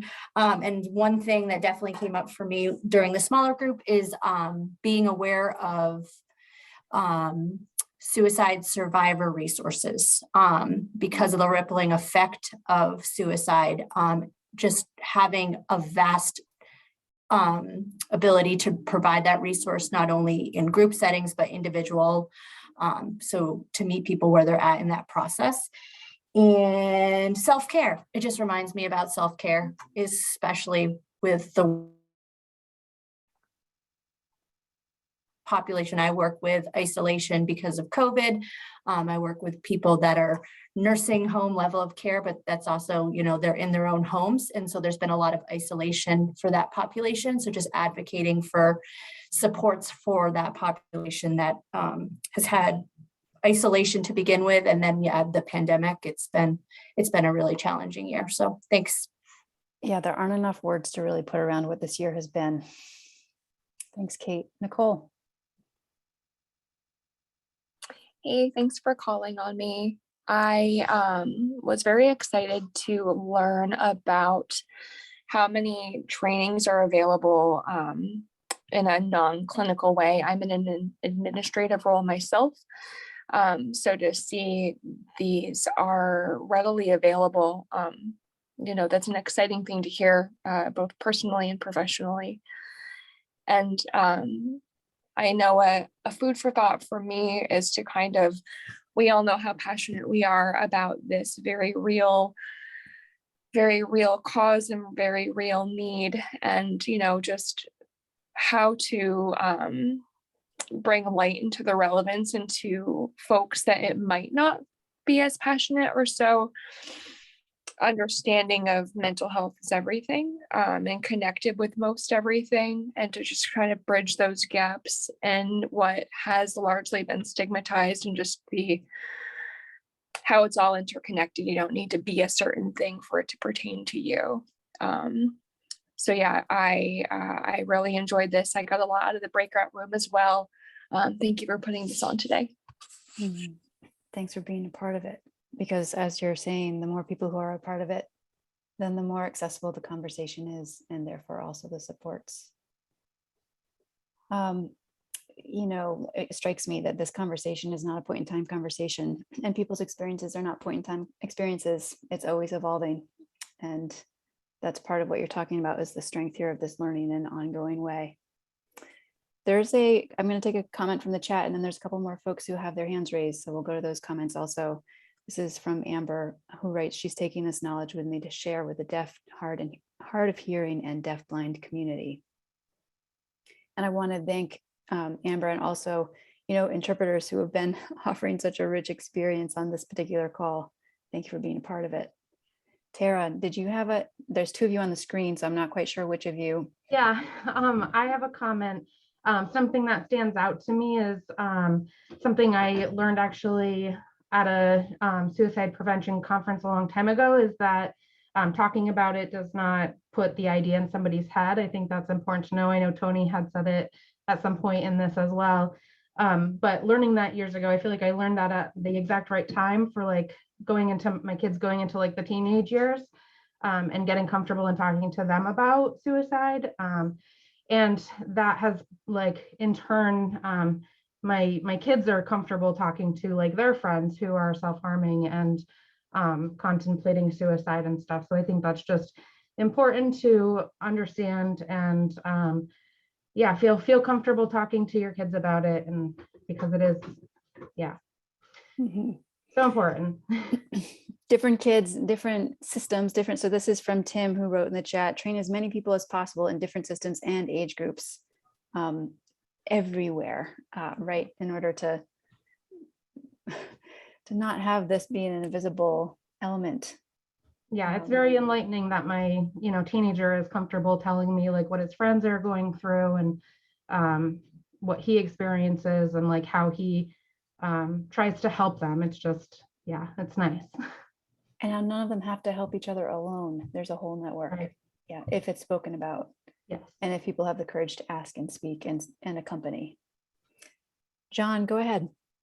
Thank you. Yeah, so I'm working with the Franklin County Sheriff's Office. I'm not sure how many law enforcement people are participants today, but I have got two things really. One point is really a thank you to you, Jennifer, for facilitating this. I know how hard it is to, orchestrate this many people and do all the work with Zoom and all of that. And another nod of thanks for everybody that participated today. It's great to have such a great cross section of people that really care about this very challenging, very complex issue, and continuing to raise the awareness and education and training around this topic is a great thing. And I'm so appreciative to be able to be a part of it. The second thing I was going to say is, and I think Kate kind of commented it before about the comment of self-care. And one of the things that comes to mind is the need to really make sure that we are tracking our own mental health awareness and our own mental health needs in this profession. In the breakout session, which was great, one of the things we talked about is the rate of suicide with military personnel, and how high that is. And I think everybody knows of the 22, right? The number 22, and one of the things that is not widely discussed is the high rate of suicide in law enforcement professionals. And that's almost as high, and per capita, it's way higher. But, one of the things that we're doing really, really aggressively here in our office is to make sure that we're helping to reduce the stigma of mental health needs in our profession. We get to see when I say that's a sarcastic statement, but we respond to suicides in the aftermath of that. So that's one of the traumatic things that we deal with, and go into these scenes that are already horrific, but interacting with the family members and friends, loved ones that have witnessed this or have come upon this, and then therefore have called emergency medical personnel and police to come to these scenes.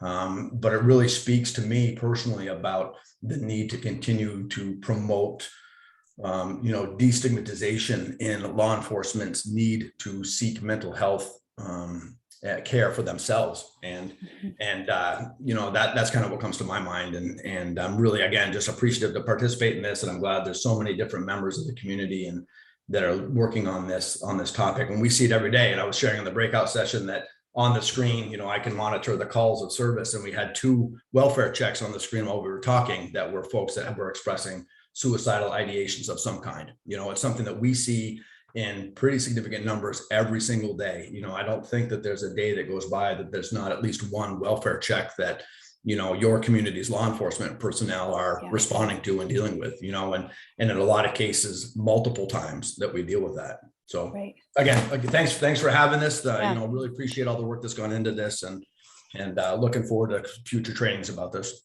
John, thanks so much. And part of what there was a lot in your comment actually, but I want to bring it back around to something that Michael and Lance were highlighting this morning, which is people shouldn't have to be surfing these difficult conversations and difficult situations and responding to them alone. It's a community, it's a community attention. And that part of one of the most important interventions is the conversation itself, being willing to talk and access each other. Steve, with that, I'm going to turn it to you and Denise for wrap-up comments and announcements. And my understanding is that they're pretty brief. I don't think you have a lot of ground to cover.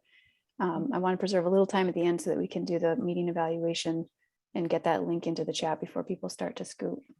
Yeah, my comments are very brief. I was just thinking of reflecting on this morning that it just seems like we've together gone through like a divergent and a convergent kind of exercise where Tom started out talking about what do we know, like the broader topics of, and not encouraging data, but data we really should know about, and like the broader topics as well as what are some initiatives. And then we really tried to look at what's happening in our region. And I think it's still an open question of where are we going as a region and what are some other things that we could be doing for sure. And then just really digging in, I think once we started talking about individual projects and people, you could tell there was a lot of, it created even more energy. It seemed like people were had a lot more questions. Oh, what does that project mean? What does this mean for that, particularly around suicide focused care and training, and then also being able to really just hear about what's another community doing and what's been their experience in Lamoille County and some of the things they're doing and how does that influence us in terms of where we're going. And then finally the reflection for ourselves. I mean, in our small group, it created some energy, and I think that's really good for all of us to think about where we're going. And the other observation I would have is that for some of us, some of this information is relatively new, or for some of us, we've been around it. And I just think we need to challenge ourselves. We have to be critical of even our approaches. we only have so much bandwidth, and are we using our energy in the right places? One of the things that, as John said, suicide prevention is so complicated, and even things that we think of like messaging, we have to be critical that some of the challenges with the messaging nationwide is there's been too much of an emphasis on mental illness versus stress and coping. That we know there's a subset of people who die by suicide who aren't mentally ill. There's definitely a subset of that. But if all the messaging is about mental illness, that's all that's going to do is distance people from accessing help. And even with controversial topics like some organizations have taken, or states have taken too strong of a stance on, well, we need gun control, and that's what's going to do. Is it really about gun control, or is this just about safe gun ownership, particularly respecting cultures, particularly in our rural area where hunting and gun ownership is important? How do we focus on, safe storage and responsible ownership? So I'm thinking if those are the kinds of things, like the next level is for us to think and really say, what's going to be more effective in our community, in terms of our community, what strategies are going to be more effective? So those are just some reflections and observations. Well, let's do this. There's 3 announcements left. And I think, Steve, to your point, there's 37 people on the call. Your brains are all over the place coming out of the small groups. But there is an exercise, and the meeting evaluation has a couple of questions around next steps or takeaways. And your answers to those questions are anonymous and they're aggregate, but they're also shareable. So we can take that idea bank and share it as part of the summary note, so that you can see what other people are thinking and what they're hoping to try. And as that sort of percolates and starts to settle in, there might be some synergies there that you find as you keep crossing paths in trainings like this, in your work, in the community. So to those three things, one is a really genuine thank you, Steve, to you and to all the presenters today. I mean, thank you. It takes a lot to present and then it takes a lot to sort of synthesize something that's really complex into something that's somewhat small and in a package. And Denise, I also wanted, I'm moving into the second announcement, but they might be somewhat combined. I wanted to bring you up to the screen to see if there's an announcement you wanted to make about the next session for the Learning Collaborative. Is this a good time for that? Yep, it's perfect. So the next topic is about death by overdose and preventing death by overdose, which is focusing on harm reduction and low barrier access to treatment. This Learning Collaborative is really taking some really two big topics, right? And so the idea was that we would present the data, have a conversation about death by suicide. Next month, we're having a conversation about death by overdose. And then in April, so I don't want you to think that this is the end of the conversation about preventing death by suicide. We're going to be able to revisit really kind of that theme of the connection between clinical community care so that people don't feel that they're alone in addressing this, right? So that's really an opportunity where we'll come back in April to talk about both death by suicide and death by overdose, as well as in May when we really look at a trauma-informed community and how we're working together. So hopefully some of the takeaways and action steps that we're thinking about right now about preventing death by suicide, we'll be able to revisit in April and May. And then the goal will be to move some of those items forward in the spring and summer months. So I don't want you to think that we're done talking about death by suicide just because we're switching topics next month. But we're going to try to address both topics kind of holistically in the April and May sessions. Does that make sense to everybody? If it doesn't make sense, we will send you a flyer and you can email Denise and figure that out. Yeah. Denise, thank you so much. Steve, thank you so much. Okay. There's two next steps. One is the meeting evaluation link. I'm putting it in the chat right now. When you click on that link, it will bring you to it'll open up another browser in your screen. It's a self-paced, again, anonymous, aggregate, interactive poll.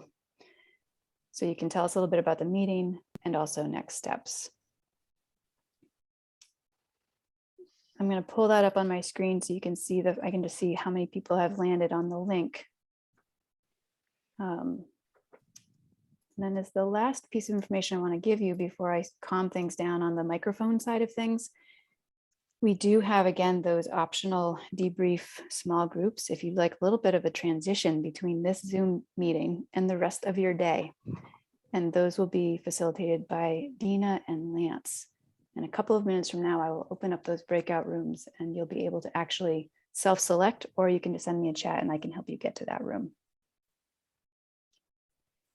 Are there any questions from anyone in terms of reaching that meeting evaluation link?